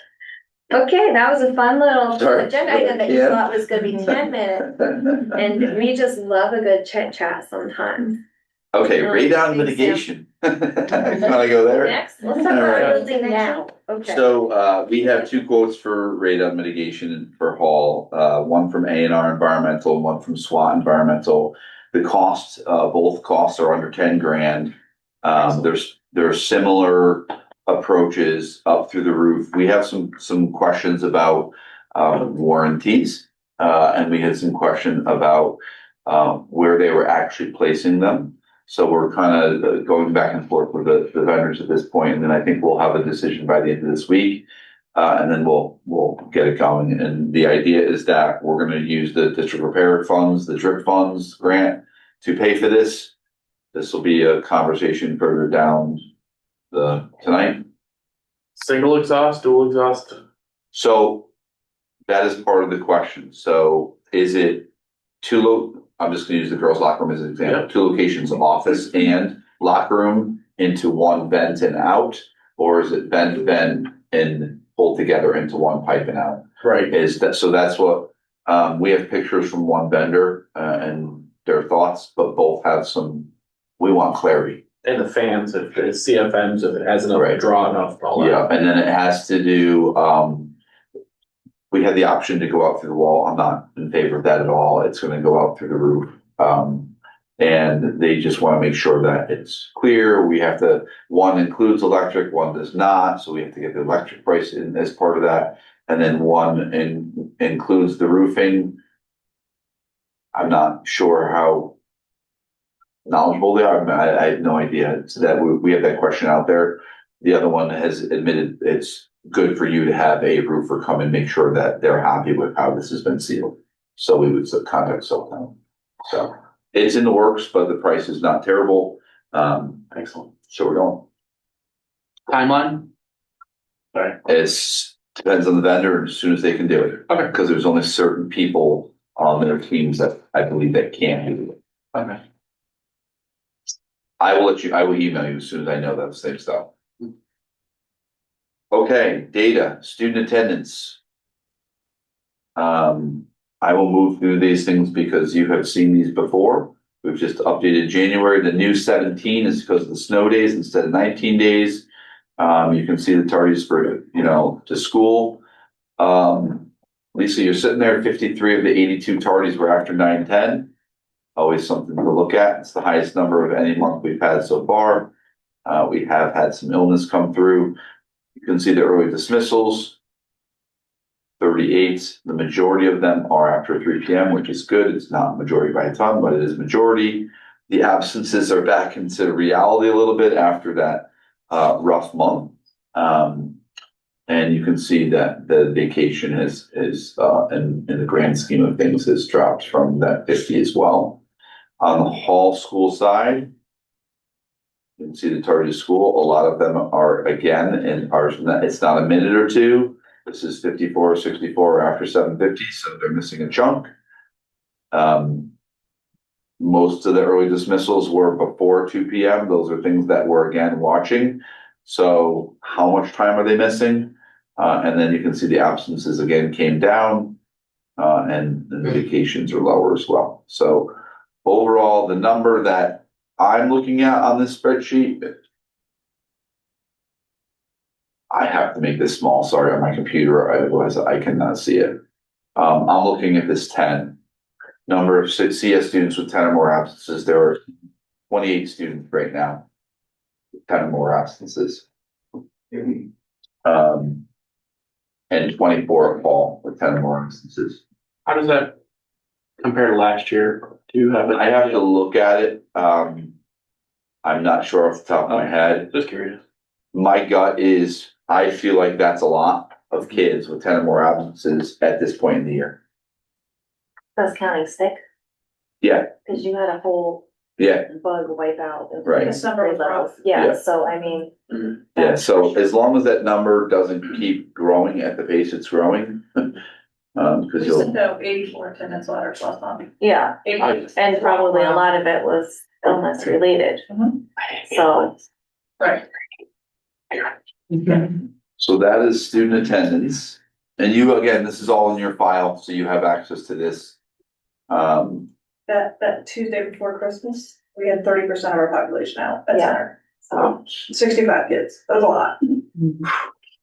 All right, this is the dibbles, this is the reading data, and you can see, I like these jumps, I'll make this bigger for you. Lisa kept emailing me, like every time she had a meeting, she had dated meetings during the day, and every time the data would come up, more good news, more good news, more good news. So the pink obviously is the below grade level, yellow's approaching, and the green, and there is a blue, they're both at or above grade level. So you've got It went from 15 to 2 in kindergarten. First grade, yeah, agreed. First grade is, picked up a couple here. Nice drop in the red in second grade here, increases. And what you can't see is some of these kids are growing big time, but they might still be in the red or yellow. Third grade, relatively flat, a couple kids moved. Fourth grade increased a couple here, but added kids into the green, which is good. And then the Dibbles Maze is the comprehension, that's on the 5th, 6th, 7th, 8th. So you can see these numbers here. I will say we had a conversation about this at admin. We were looking at the Dibbles Maze scores, not as impressed with these at the middle school level. They do get harder, significantly harder. One of the things that we talked about, and I think it was actually a seventh grade example, with a drop of 10 from 34 to 24 in the green. We looked at the prompt, and the first prompt was like about just something everybody would know, butterflies, whatever, right? The second prompt was like about the Mesopotamian beetle. That no background knowledge, or it was something like, just really obscure. And I have a feeling that may have skewed some of this. So we'll watch that, but they have other data they're looking at. So some of those passages are really, Dense. it's not necessarily dense, it's just that the background knowledge. Do you experience that? Do you see some of that? Do you use Dibbles Maze? Yes, we find the same things, but even especially with the progress monitoring too, like in between, some of the passages we don't use because it just doesn't work as far as background knowledge. Yeah. The other thing, and I don't know for sure because I'm not familiar with the Maze scores in the middle school, but some of the elementary scores, there's a big jump from the beginning of the year expectation goal to the middle of year expectation goal, and it goes up like more than 10 points, and then it's only 2 to get to the end of the year goal. So there's this big jump to the middle, and then a little at the end. So it's not evenly spaced for all grades and all subtests. So that's another piece of this that you don't see here when you're looking just at the scores. Yeah. So you have access to that. The next one I dropped in your folder is the math data. I merged these. So this is M-Class is our first, assessment that we're using all the way through. But middle school, you can see ours in the trial phase. So that's in the gray right now. I know this is hard for you to look at as you see it. First grade, if you look at the first 3 columns are Acadians, that's a computation. We have a computation problem. We've had a computation problem for a couple of years now. Kids this is a time test, not having their facts, where we just talked about this again, trying to address this because it's something that we feel impacts long-term, because they have to know it. Improvement on first grade, the others, second grade, you can see the drop. Across the board here, we saw some issues with computation that we were concerned about. Fourth grade had a big jump, improvement, kids moving. Fifth, and you can see like this is a concern. We had a conversation about this. We've got no kids at grade level in that grade level right now with that, and so it's something we look at. Same thing with 6th and 7th, and they don't do that. On the M-Class math side of this, Lisa's going to report out on some of this, but you can see the movement across the grids. Like look at the kindergarten blue, 2 to 13 kids. That's a huge jump. That's above grade level. First grade, 2 to 15 kids. The others, I mean, there are good scores in here for improvement. You want to share the iReady? Share your stats there, Lisa, because that was. So we had data team meetings last week, and I met with each grade level, with the coaches, each teacher, and so Heidi Brismo, our math coach, thought it would be really interesting to look at the data since we are now 4 years into illustrative math as our adopted math curriculum for the district. So 4 years since initial implementation. So comparing the middle of the year benchmark scores from when we started the last time in 2022 to 2026. So even though there are different platforms, we used to use iReadyMath, now we're using M-Class Math. Each assessment is measuring efficiency in the same math Common Core state standards. So we were very celebratory once we looked at these results, and I think it'll be very wowing for you too. So in kindergarten, 2022-2023 school year, 23.4% of students were on or above grade level for mid-year. 25-26, 54.5% are on or above. So that's K. First grade, 2022 mid-year, 13.8% students were on or above. This year, wait for it, 81.8%. That's awful. Great. Second grade, 2022, 24.2% were on or above.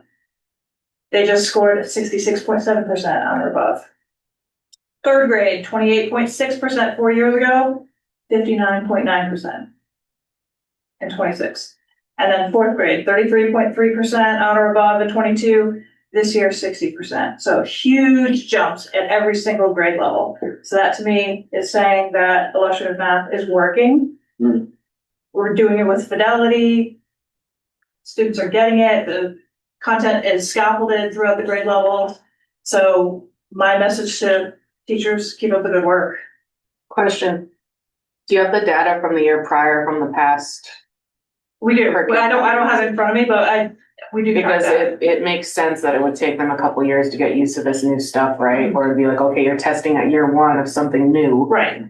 They're gonna suck at it. It's typically like, you know what I mean? How I don't understand it, but Right. that's what makes sense to me. That like, where were they at the prior year after how many years of using iMath or Right. whatever it was called? Right, yeah. So it's like I'm interested in those, right? Because it takes a couple years to get used to a new change. Yeah, typically research shows with a new program, it takes at least 3 years to show. Right. So that's where I'm like, we're in okay, year well, where 4. were we at with the however many years of that last one comparatively to that same space? My guess would be even below the. Yeah, but that would be interesting to me to see like, okay, well, is this, I know sometimes we're mandated to do curriculum changes, right? And then sometimes we change them just because our scores are less than desirable perhaps. So that would be interesting to me to be like, okay, well, is this working because you're talking about growth. Yes, We're increase in kids that are scoring on or above grade level. Yeah, but they're just getting used to it, so I don't know if This one is question not was apples to apples though. I think I know what you're saying. So it's not the same group of kids moving through. That's not what she's reporting. Yeah, I understand that. So we should be seeing, we use a program, we should be seeing each year, like CKLA after you guys had these celebrations last year too, Mhm. where students that had CKLA in kindergarten and then had it in first grade Right. were blowing others out of the water where they had been because they'd been with the program for consistency for 2 years. And we want that same progression to continue. Yeah, but do we ever look at like a pattern of how we're testing this new curriculum versus the old one, not just the growth within that year of the curriculum being enforced? Do you understand what I'm trying to ask? So like if we're saying, okay, we were using iReady for these 4 years or whatever. Well, I already scores. So we can say we can say the growth from year We're one talking to about the year curriculum. 4. This is what curriculum that we've adopted. Right. Illustrative math. What we used to use compared to now. Right. Yeah, but you're comparing it against itself from the beginning to now, what you just showed. Because you're like, okay, 4 years ago when we first started it, they were at 22% based on this new curriculum, what they were testing. Right. They're still working within the same Common Core state standards. So, which is broken down into different subsets. So numbers and operations. So the algebraic standards haven't thinking. changed in 8 Standards haven't years. changed. Correct. Right. But It's the platform that we're testing on, but the curriculum is their day-to-day content in math and what they're being taught in And class. more kids are achieving those content standards a lot Okay. more than. Well, and the before. approach to it, the way. Yeah, I that didn't they know if taught. like within the curriculum, it asked things a certain way or like was showing different, Right, it does. And then, so there's consistent verbiage through the grade levels. No, that. Do you understand what I'm trying to say, Arthur? Yeah, so Sam's saying you're only comparing kids who've taken, illustrative math. Correct. 4 years. You're not comparing them to iReady kids. So the comparison would be, would you start Well, 20? I really wasn't the curriculum. Right, but it was That's the testing standard of platform. testing. Cause, Right, right, so yeah. so what's your standard, so illustrative the math is its platform own is standard of different. testing, right? It's the program. Yeah, it's the testing's within the program, right? Right, so then you're comparing your MClass testing to your iReady testing. Now, Correct. regardless of what the curriculum is, your end result is you're testing through iReady, right? Right. So the comparison would be, I'm sorry, 22, 23 is when you first started. 22, 23, So right. 21, Before we 22, started if you had a second grader in 21, 22, and now you've got a sixth grader in 25, 26, where their math scores are Oh, I see what by you're saying. comparison of Right, the old curriculum and the iReady testing versus the new curriculum and the MClass testing. okay, You see what I'm saying? yeah. Yeah, I don't the have way that that I'm information, but we can look that interpreting, up. the way that my brain is interpreting the data that you're showing is going from example, let's say you went from 22% to 80% or 60%. Mhm. Well, that was whatever, 40% growth Mhm. within comparatively to itself. Because it takes 3 years to get used to this new curriculum, unless I'm understanding the process wrong. So it's like, okay, from the beginning, from 22, they were at 22% based on the standards, based on this curriculum or whatever. Yes, Now, 4 years later, that they're used to learning it this new way, correct. they've gained this much growth. Yes, so you're But understanding. what I'm correct. interested in Mhm. is, did they grow? Did they have that same amount of, if we're looking at 4-year blocks, the Mhm. previous 4 years, so 8 years ago, did they have 8 years of growth to the next 4 years? Was that amount of growth the same? So is it the same growth over and over and over again? But we're like, oh wow, look, they're growing, but now it's a new 4 years of a different curriculum. Even though it's not really growth because they just grew because now they're used to it 4 years later of learning how the questions are being asked and this information, or like, is it the real knowledge of the core standards? I would say, oh, sorry, go ahead. I don't even know if I'm wording it Answer the right. question, I think I'm looking at it a different way. But you can finish, you can answer. No, I was just gonna say, I think the way I'm looking at it is the latter that you just said. I think it's the way that the content is being taught. It's the same concepts that are being tested, but it's the way that it's being taught. So my guess is, without looking at the previous 8 years data, and I've only been in the district for 4 years. Okay. So I would have to dig really deeply. I only have the data that I've been collecting for 4 Right. years. So prior to that, my guess would be no.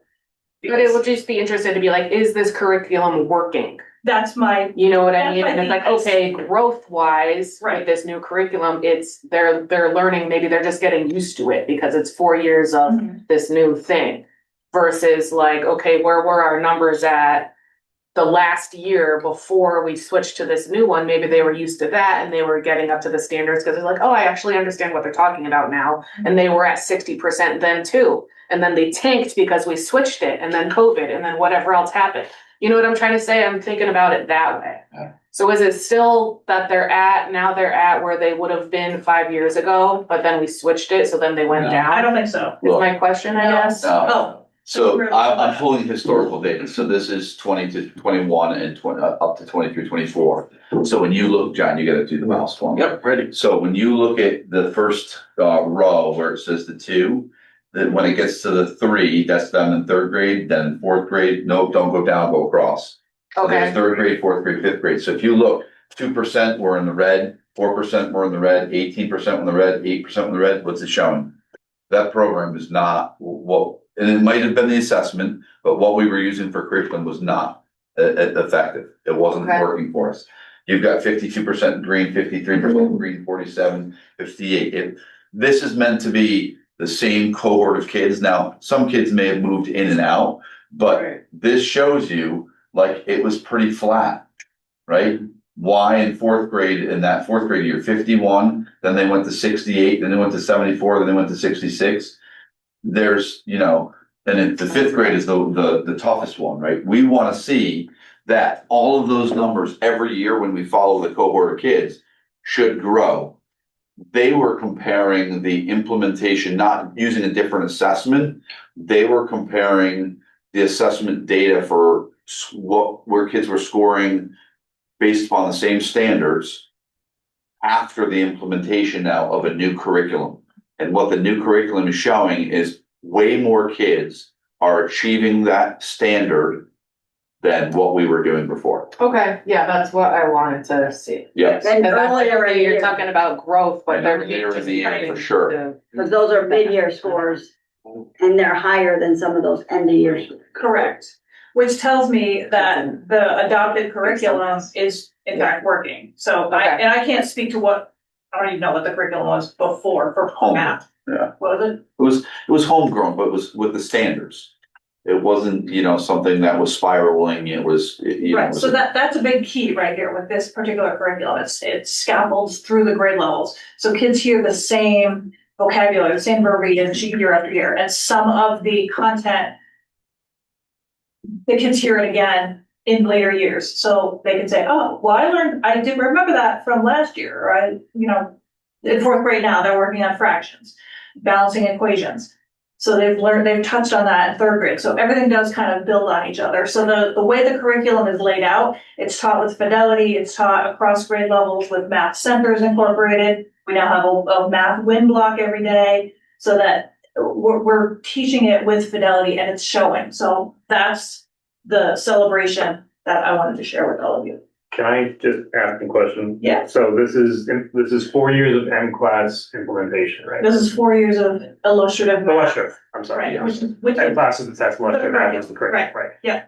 So, not to be a downer here, but really in this scenario, the only measurement of value is fourth grade. Because those fourth graders have had That's it a for good point. 4 years. They've had it for 4 years. So I understand your first graders went to 80%, but they had 2 years of it, just like the first graders before them and the first graders before them. Mhm. So the comparison would be, because that could just be an excellent class, and maybe in second grade they're gonna just build on it, and that's great. Yeah. I like the increase in numbers, but like I said, if you're gonna measure the curriculum against itself, as Sam is saying, It would be your fourth final grade. measurement is the Exactly. fourth grade. That's the one that's really the. You're absolutely right. Yeah, no, that's a the good best point. data. Right. And what was the fourth grade one again? So the fourth grade went from, it was 33.3% in 22. 23, and for 26, it was 60%. Right. So nearly double. Mm-hmm. Not as much Same as jump as standard. first So how grade. come on that chart, it still said I ready math? That was old. That was historical. Because we Yeah, use- but it was from 22 and it went up to 24. I went to 23. 23, 24. Can you open that again? I don't know. You can find it. It's like, it'd be nice to expand upon that and then do a line like we switched here. And then I show. think I just closed it, sorry. She gone. Nope, it went to 23, 24.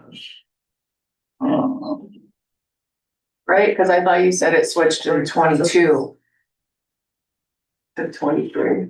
This is already. 22-23. That goes to 23, 24. Right, so we started IM in 22. So that's iReady data. Oh, That was the testing platform. So you're saying you did illustrative math as the curriculum, even though you had iReady testing? Correct, yes. Okay. So there's two different testing platforms. iReady previously versus M-Class this year. But my point is, they're both still testing the same state standards. The standards haven't changed at all. So that's one caveat to what we're talking about So here. iReady is the testing or the curriculum? Was. iReady It was was the test. But now it's the. Now it's illustrative. M-Class. Now it's M-Class. Yeah, so what my mind is saying, just like how come right here, there's not a line that says, okay, now this is M-Class over 23, 24, 24, 25. Because, we've had the new curriculum for 4 years, but the new testing platform for only 2. So we had the curriculum testing on that platform for 2 years, and now we've got the curriculum testing on the M-Class platform for 2 years. Yeah, So that's what, I'm just saying for us or for people who maybe are like deciding curriculum, it might be nice to have that. Yeah. To be like, okay, here, look at this, the data from here, and then here's the line, now we switch to this one, and now look at this, so it actually is something that's working for Well, I us, or could maybe it's do not, that. or. We could do that. The other reason. Because we've already done that. Right. The grid I showed you earlier with for math, for yellow, red, yellow, green, shows that. Okay. I could just put it side by side with the same group of kids. You lose your 8th graders, but it's the same concept. Yeah, I don't know if it The matters, other thing but is that. it was just helping my brain understand what you guys were talking about. The M-Class testing platform aligns more cohesively with illustrative math, with the curriculum that we're now teaching. So that was one more pro to moving to M-Class instead of iReady. Was I that would- a decision that we made, or was that a mandated thing from? Well, illustrative? Yeah. No, that was a decision we made. Yeah, Okay. that would work. I will plug that in. I'm curious to see what it looks like too. I think it's similar to what she's done there, but it will be a better visual. Cause it wouldn't be hard for me to pull 24, Especially 25. for parents who have concerns over like, oh, Yeah, you're not doing anything about this or whatever. Well, I think that the really beautiful thing about M-Class math is that we can, as the teacher, as the administrator, as the math coach, we could literally drill down and say, okay, so Sam only performed at a certain level here. Why is that? We can drill into every single question. Oh, she sucks at fractions. And, but it'll tell you Decimals. with an algorithm, this may be the reason why Sue got it wrong. Maybe she was inverting her numbers, maybe she did this, and it gives you all these different scenarios. do you actually have that in their spreadsheet for It's so- classes? It's the best thing. They make do you have the comments in there that says, every kid is question 12, review it, you know what I mean, like, what is that? Gives us information to go back and say, okay, we're gonna meet with these 4 kids because they consistently miss the balancing equations question. Yeah, And so we need to make sure that we're practicing that with them. And then we go back to Boost Math, which is part of M-Class. It's an addendum that we paid for, which is fabulous because that has all these practice questions that we can work on with the kids. So, And they do that during the win, what During the they win. need. yeah. That, where they get individual or group help. The last, can I move? Thank you for that exciting news about all of Very that. exciting. I'm super excited to share that with you. Yeah, Thank you, that's Lisa. stupendous. Things are working, Stupendous. that's what I heard. Move yeah, forward, we're trying to be program. cynical. Yes. Our program is working, yay. This last piece that's in your folder is the 5-8 quarter 2 report cards.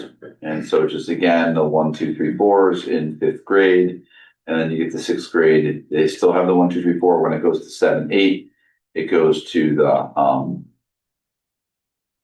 6th grade. Sorry, 6th grade does A through F as well. So you can just see the number of grades, you know, where they're falling. You can review and sign your own, but it's there for you. Okay? And I have no other. All right. Lisa, feel free to have that. Thank you. Okay, next we're gonna take a look at the February financial report. So this was Sherry's first go with this. As the standard business manager, and we've see you. Have a good Thank you. good night. Bye. What I'll tell you is shows the balance remaining at 73,845. Just gonna say I'm not convinced on the special ed side at this point in time. And I'm gonna get to that. We have 2 things that we're really looking at right now: insurance again, and we're looking at one line in particular, and that is outplacement tuition. So we have to have a meeting about that because we went round and around about the difference from last month to this month in special ed was a lot of money to the good for us. So she has applied Title I funds in program 1 and 2, which the grant's done. We talked about the seed funds covering the additional fourth grade teacher. That's applied. We have the unencumbered funds now for the staff support specialist. Okay. We have the non-lapsing funds applied to the outplacement tuition in program 3. We have encumbered homeless transportation to the tune of like $35,000. We will have half of that come back as long as the other district pays for it. And we're expecting about 21,000 to come back from Region 19. I expect transportation to be very close to a wash in that program, like 0. And thankfully, we prepaid 1 month last year, because if we didn't, it would be roughly 5 was encumbered money for supplies.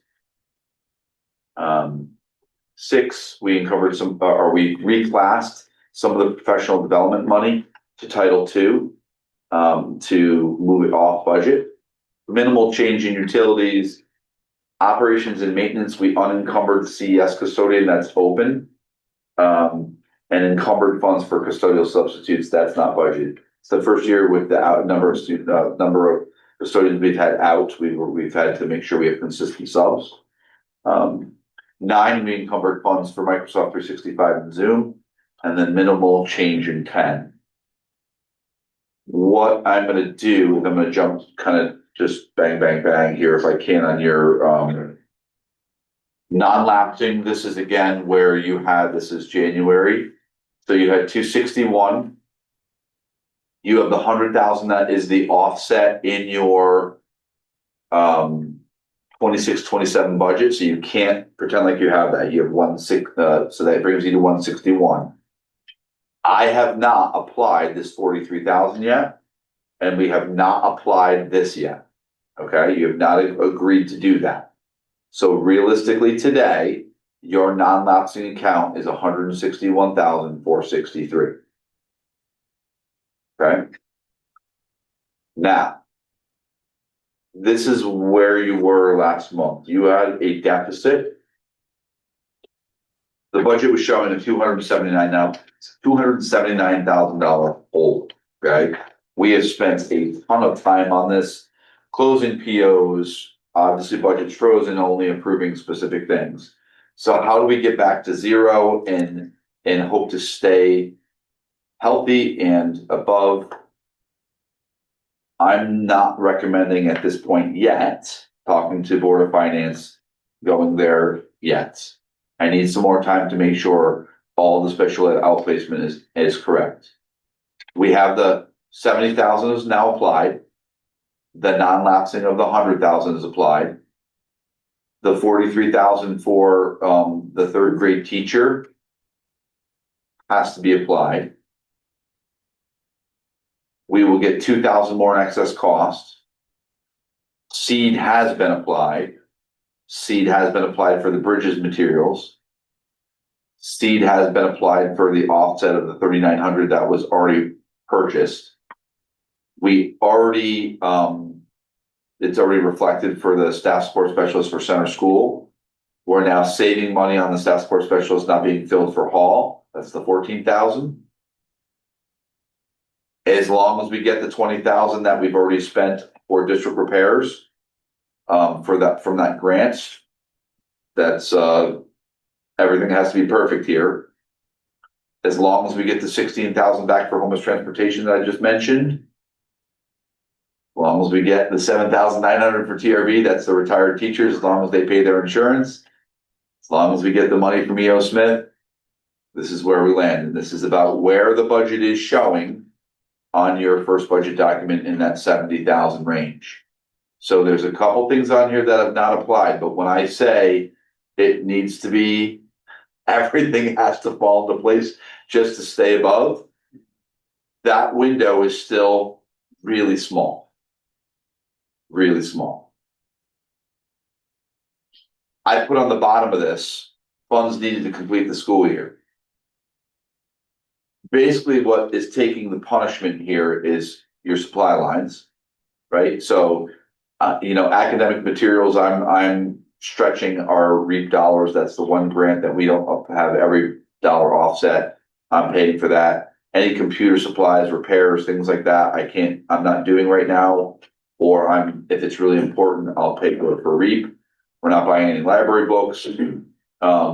If there's additional maintenance supplies that they need, I'm trying to make them stretch as far as they can. But if you need to repair, but this is not a repair, the maintenance supplies is like, we need more toilet paper. It's not like I'm not gonna buy no more toilet paper, just to be clear about that, okay?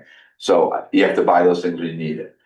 The dues and fees for professional memberships that's still in the budget, but it's contractual. If somebody has that and they wanna spend it, you gotta do it. PD, contractual, if they want it, you gotta do it. I'm trying to push everything off to Title II as best I can, but if I run out of those funds, it has to go to the budget. The subs, as people continue to take subs for the remainder of the year, it's gonna draw down. It's not like there's an encumbrance right now it's pulling from. And then we have the custodial position at center school unencumbered right now. So if I fill that position, it's gonna put $20,000 as a cost back into the budget. I have it as a blank number right now. I will tell you, when I say we're being creative, and this is my public spiel, I had a chat with Lisa and Matt Jensen, who's the maintenance supervisor at Center, and I asked what the fallout would be if we did not fill the open position for the remainder of the year.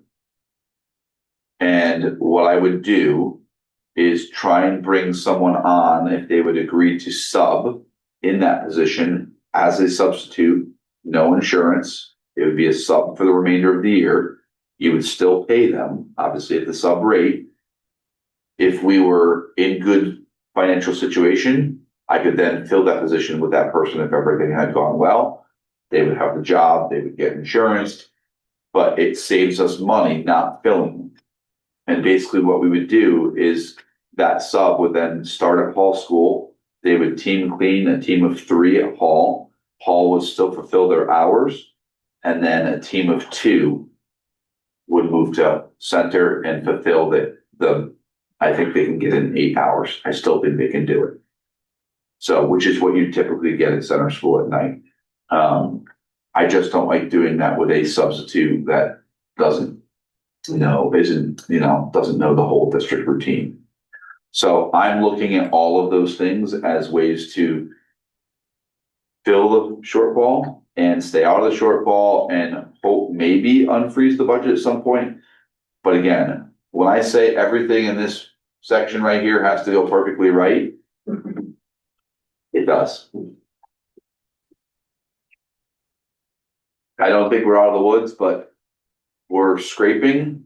I think, to me, my recommendation will be take 1 more month. Let Sherry settle in this position that she's recently settled in. Let us have another special ed meeting with her. Go through all the bills, all the outplacements, all the application of non-lapsing, all the application of excess funds. Make sure everything is correct up to that day. I will always say that. And then you can make a determination if you want to go at that point to the Board of Finance, or if you want to consider applying more non-lapsing funds. Okay, so I have a question. So in your budget summary, non-lapsing funds are applied at 100,000. This is another 100,000. Should be if we applied it, or is that same 100,000? That's the same 100,000. That's planned. Okay. Yeah. Gotcha. That's the plan for. Which is confusing because that one says planned and this one says applied. We did not do this one though, Arthur. I don't believe yet. The 43. Yeah. Yeah, that's less concerning than an extra 100,000. I didn't read it. Yeah, it was right. Yeah. Like this, there are a lot of puzzle pieces that we're trying to move around and make sure it fits. I also don't want to, can I tune the piano? Please hold. I mean, that's what we're doing. A month, to give us another month. It's a short month this month. I'm not saying no to everything, like if someone says, I need these supplies to run this science experiment, I'm using REAP to do it. We're still paying for the mandatory things, contractual things we need to pay for, Microsoft licenses, things like that. We think we're going through the list of all of the items way earlier than we've ever done. Hey, we had this budgeted, have we done it? Yes. We had this budgeted, have we done it? Is the money encumbered for the pumping the septic tanks? Yes. Are all of the coaches encumbered? Yes. Are all the sports officials encumbered? Yes. Like, we're going through to make sure that it's there. I just want to make sure this is clear in my head before I put it out there, but this squeeze that we're in right now is a result of the outplacement. So I think it's really important, and I've said this before in meetings, that is a direct connection. I don't want the narrative to be, someone said optics tonight. Yeah. This budget that we are nickel and diming at this point is not because we didn't budget appropriately. It's because we had an unexpected expense and took care of it without having to go to the Board of Finance. That has to be part of the discussion. You didn't have to freeze the budget.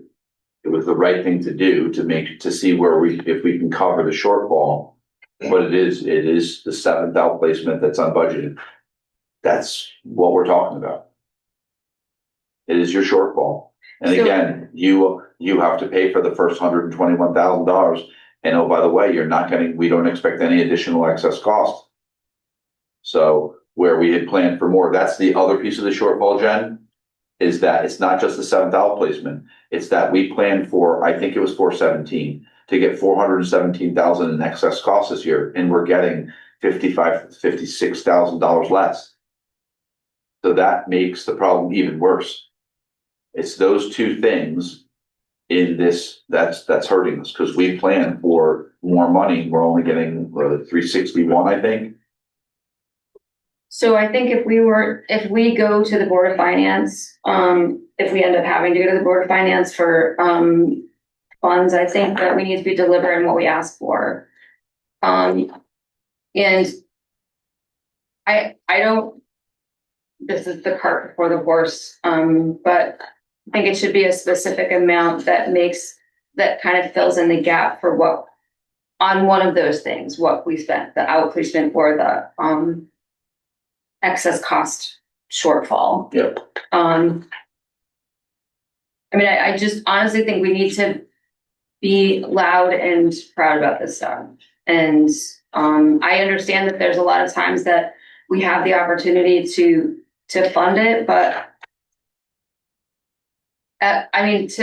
now at what cost? We're sitting here at 9:15 trying to figure out how we can find $5 to buy toilet paper. Sorry, I'm gonna swear. This is incredibly frustrating. And again, you have to provide the services to all children, but you have a significant dollar impact here, and it's impacting other students. So when you're freezing the budget, that impacts everybody. I think Brianna said that earlier, and that's the point of this, and that's what it needs to be in your letter. It impacts everybody. Yeah, and in addition, correct me, I'm not good with numbers, but our budget that we proposed last year and what we actually got passed through at the third vote was less than what we had originally sent in. So we were already starting with less than what we said we needed. And so that's what the town said yes to, but when we're asking again in our new budget, this is where we're at. Spending lots of hours trying to figure out creatively, not us as the board, but also a lot of behind the scenes people who I imagine you were spending hours. Yeah, we are. Trying to creatively figure out how to squeeze juice out of a lemon that's already been squeezed.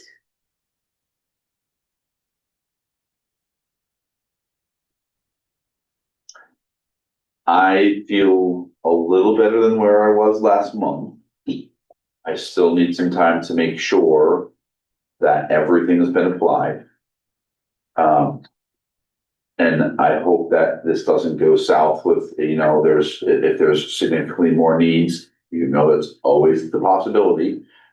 The goal would be to increase this budget in some way, and you would do that by either, yes, we've got it covered, everything is coming to play. It's not like you just start spending, crazy, but you could say, okay, you can tune your piano, for the show that's coming up. We need to figure those things out. But I want to make sure that we know exactly where we are when they get through the end of the year.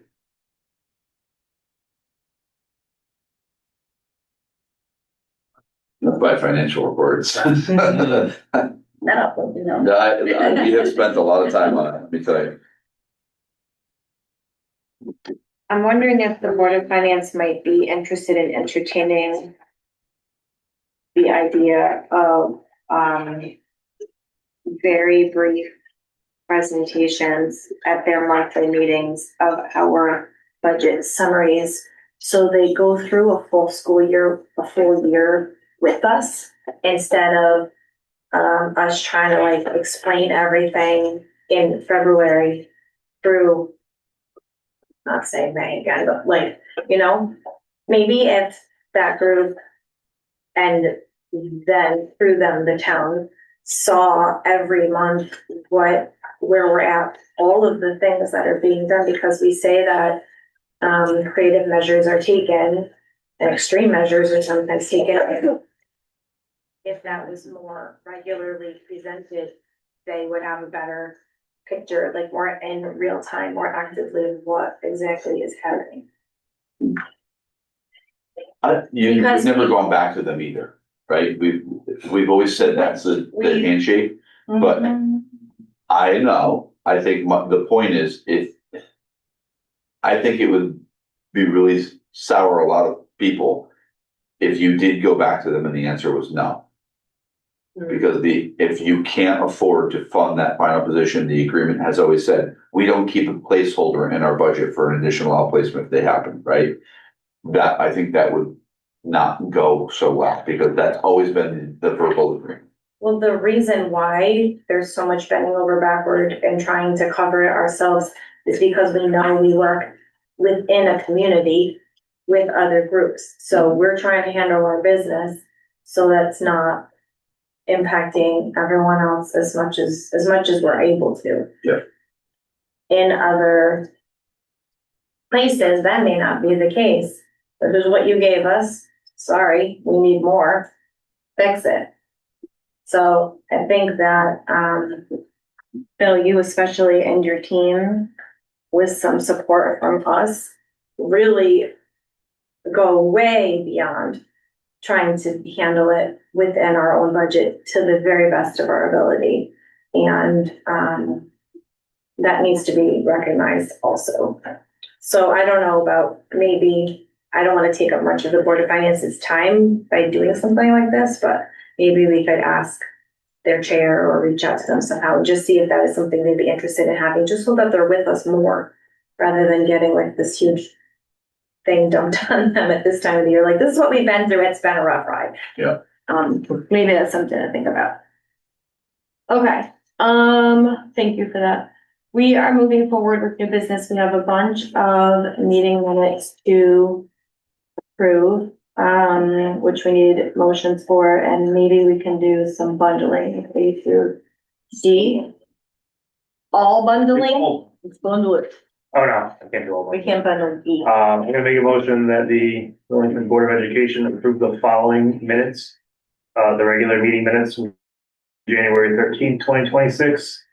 Budget workshop minutes number 1 from January 14th, 2026. Budget workshop minutes number 2 from January 21st, 2026. And budget workshop minutes number 3 from January 28th, 2026. Second. Any edits or comments? All in favor of passing said minutes, please say aye. Aye. Passed unanimously. Thank you.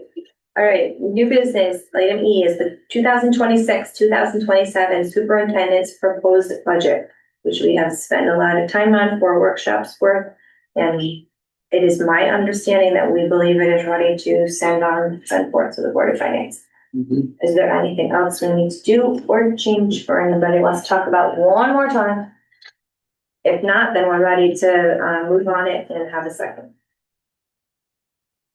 I move that we forward the superintendent's proposed budget to the Board of Finance, 26-27. Sorry, that's backward.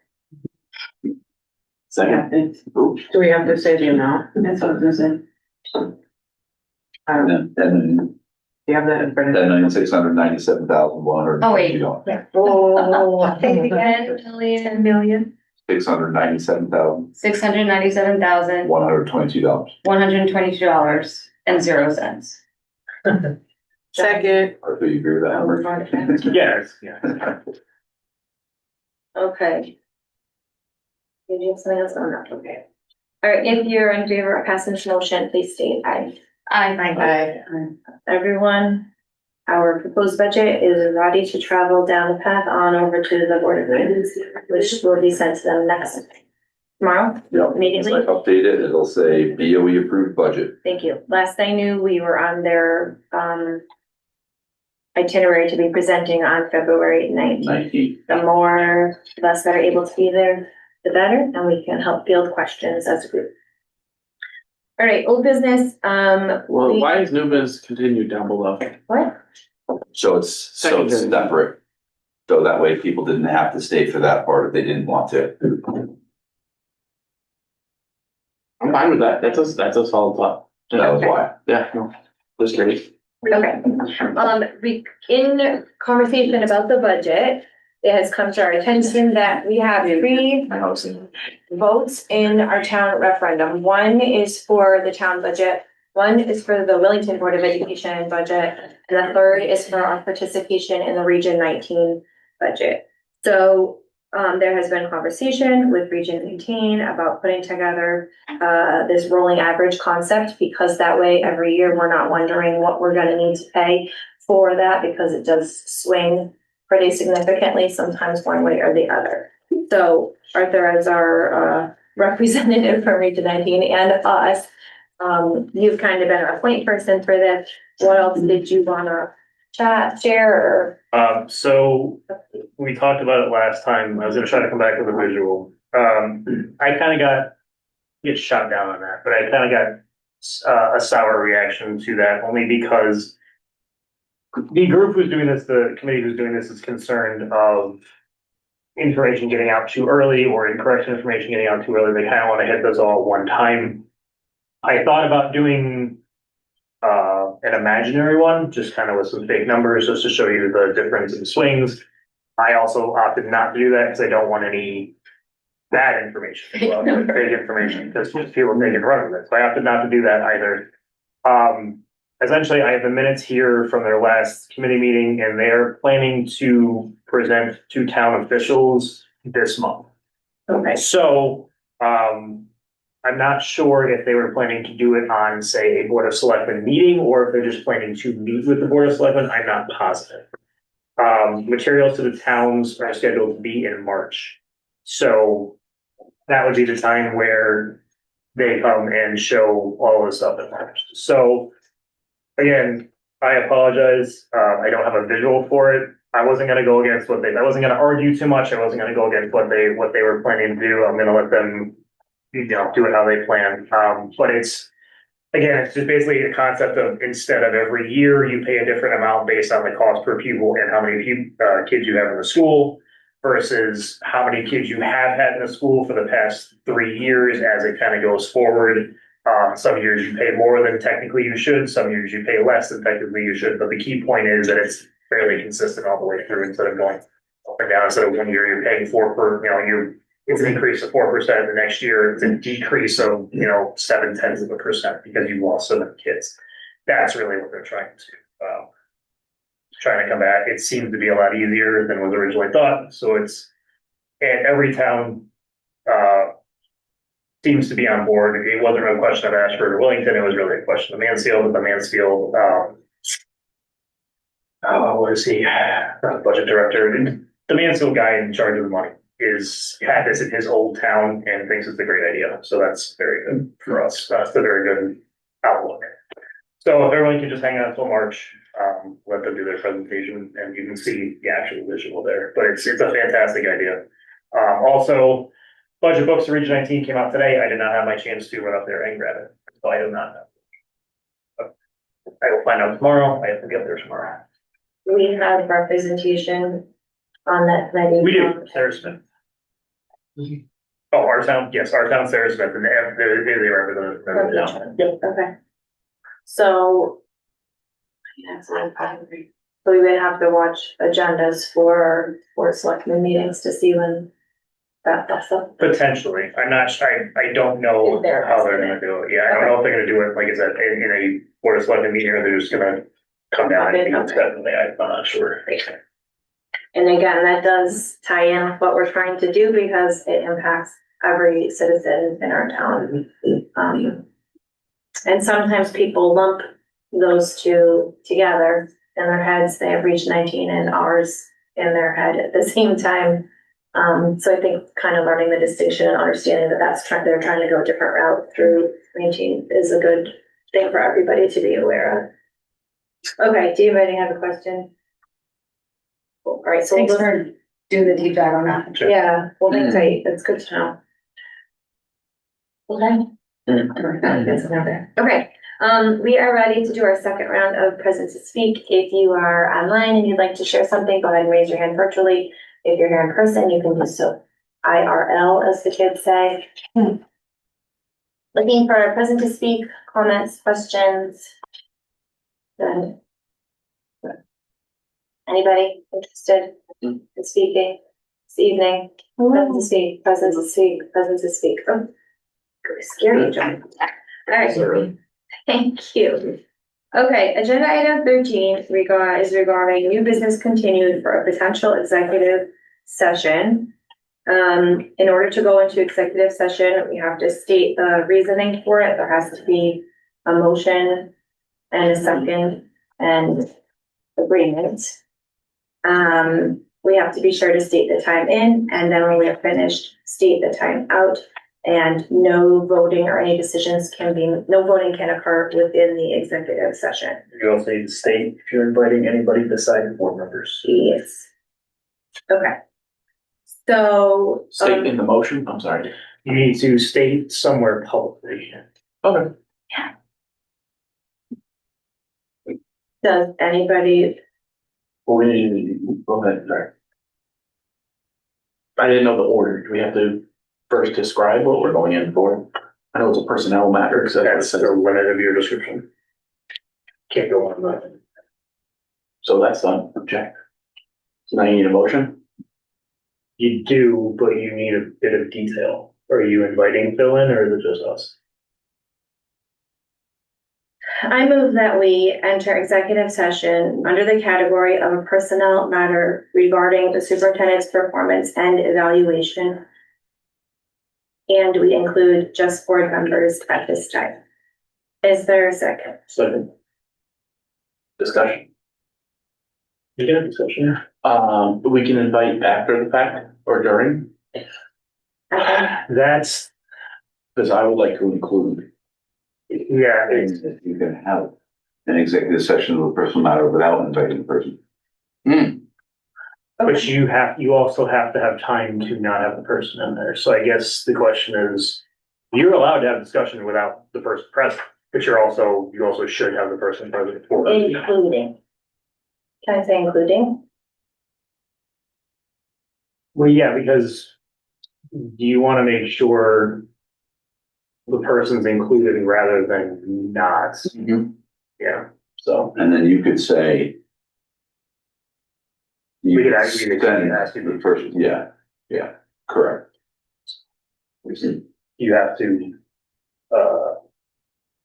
amend your motion slightly. Motion to enter executive session under the category of personal matter regarding the superintendent's performance and evaluation as a board and including Superintendent Stevens during the course of the conversation. Okay. Discussion.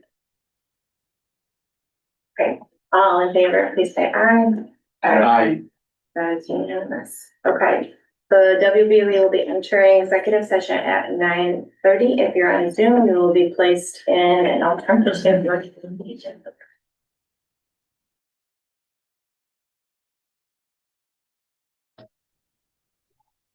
Welcome back. The Willington Board of Education has exited executive session. It is now 10:38. We are proceeding with our agenda to item number 14, which is board comment. Would anyone like to comment this evening? Something real quick. Sure. I just want to say the girls 3-4 basketball team, rec basketball team just finished up their season. We went from 1-7 last year to 4-4 this year. I am very proud of the girls. 3 of the 4 victories were 20 points or more. They scored 20 points or more, so they did a fantastic job. 9 of them will be moving up to Hall next year. So, and a couple of them are definitely JV material, so I'm hoping that they stick with it and Hall has a good girls team in a couple of years. And congratulations to our boys team this evening. Won the championship. Way to go. Anybody else have closing remarks? I just wanted to say, kind of echoing those sentiments. There's a lot of negativity. Often it's kind of like Ghostbusters. The one thing that we can rally around is like sports and like our team, and the good feeling about the game tonight and the kind of enthusiastic reaction to the win is really encouraging, and it reminds me that that's part of what we're doing here. So, yeah. Any others? All right. Go ahead. I was just gonna, guess congratulate Brianna and I on her new positions, and I think it's official now. Right, best wishes to Kelly, the after school director, and, best wishes to Rebecca Pilver. We appreciate that all the years that she worked for us as a teacher, but then beyond as a support staff specialist, so enjoy retirement. See if we can entice her back for a third round. It could happen. All right, we look forward to seeing everyone at the Board of Finance meeting on February 19th to learn about and support our budget. And with that, we can have a motion for adjournment. Move to adjourn. Jen? Second. All in favor? Aye. Good night, we're meeting at 10:40.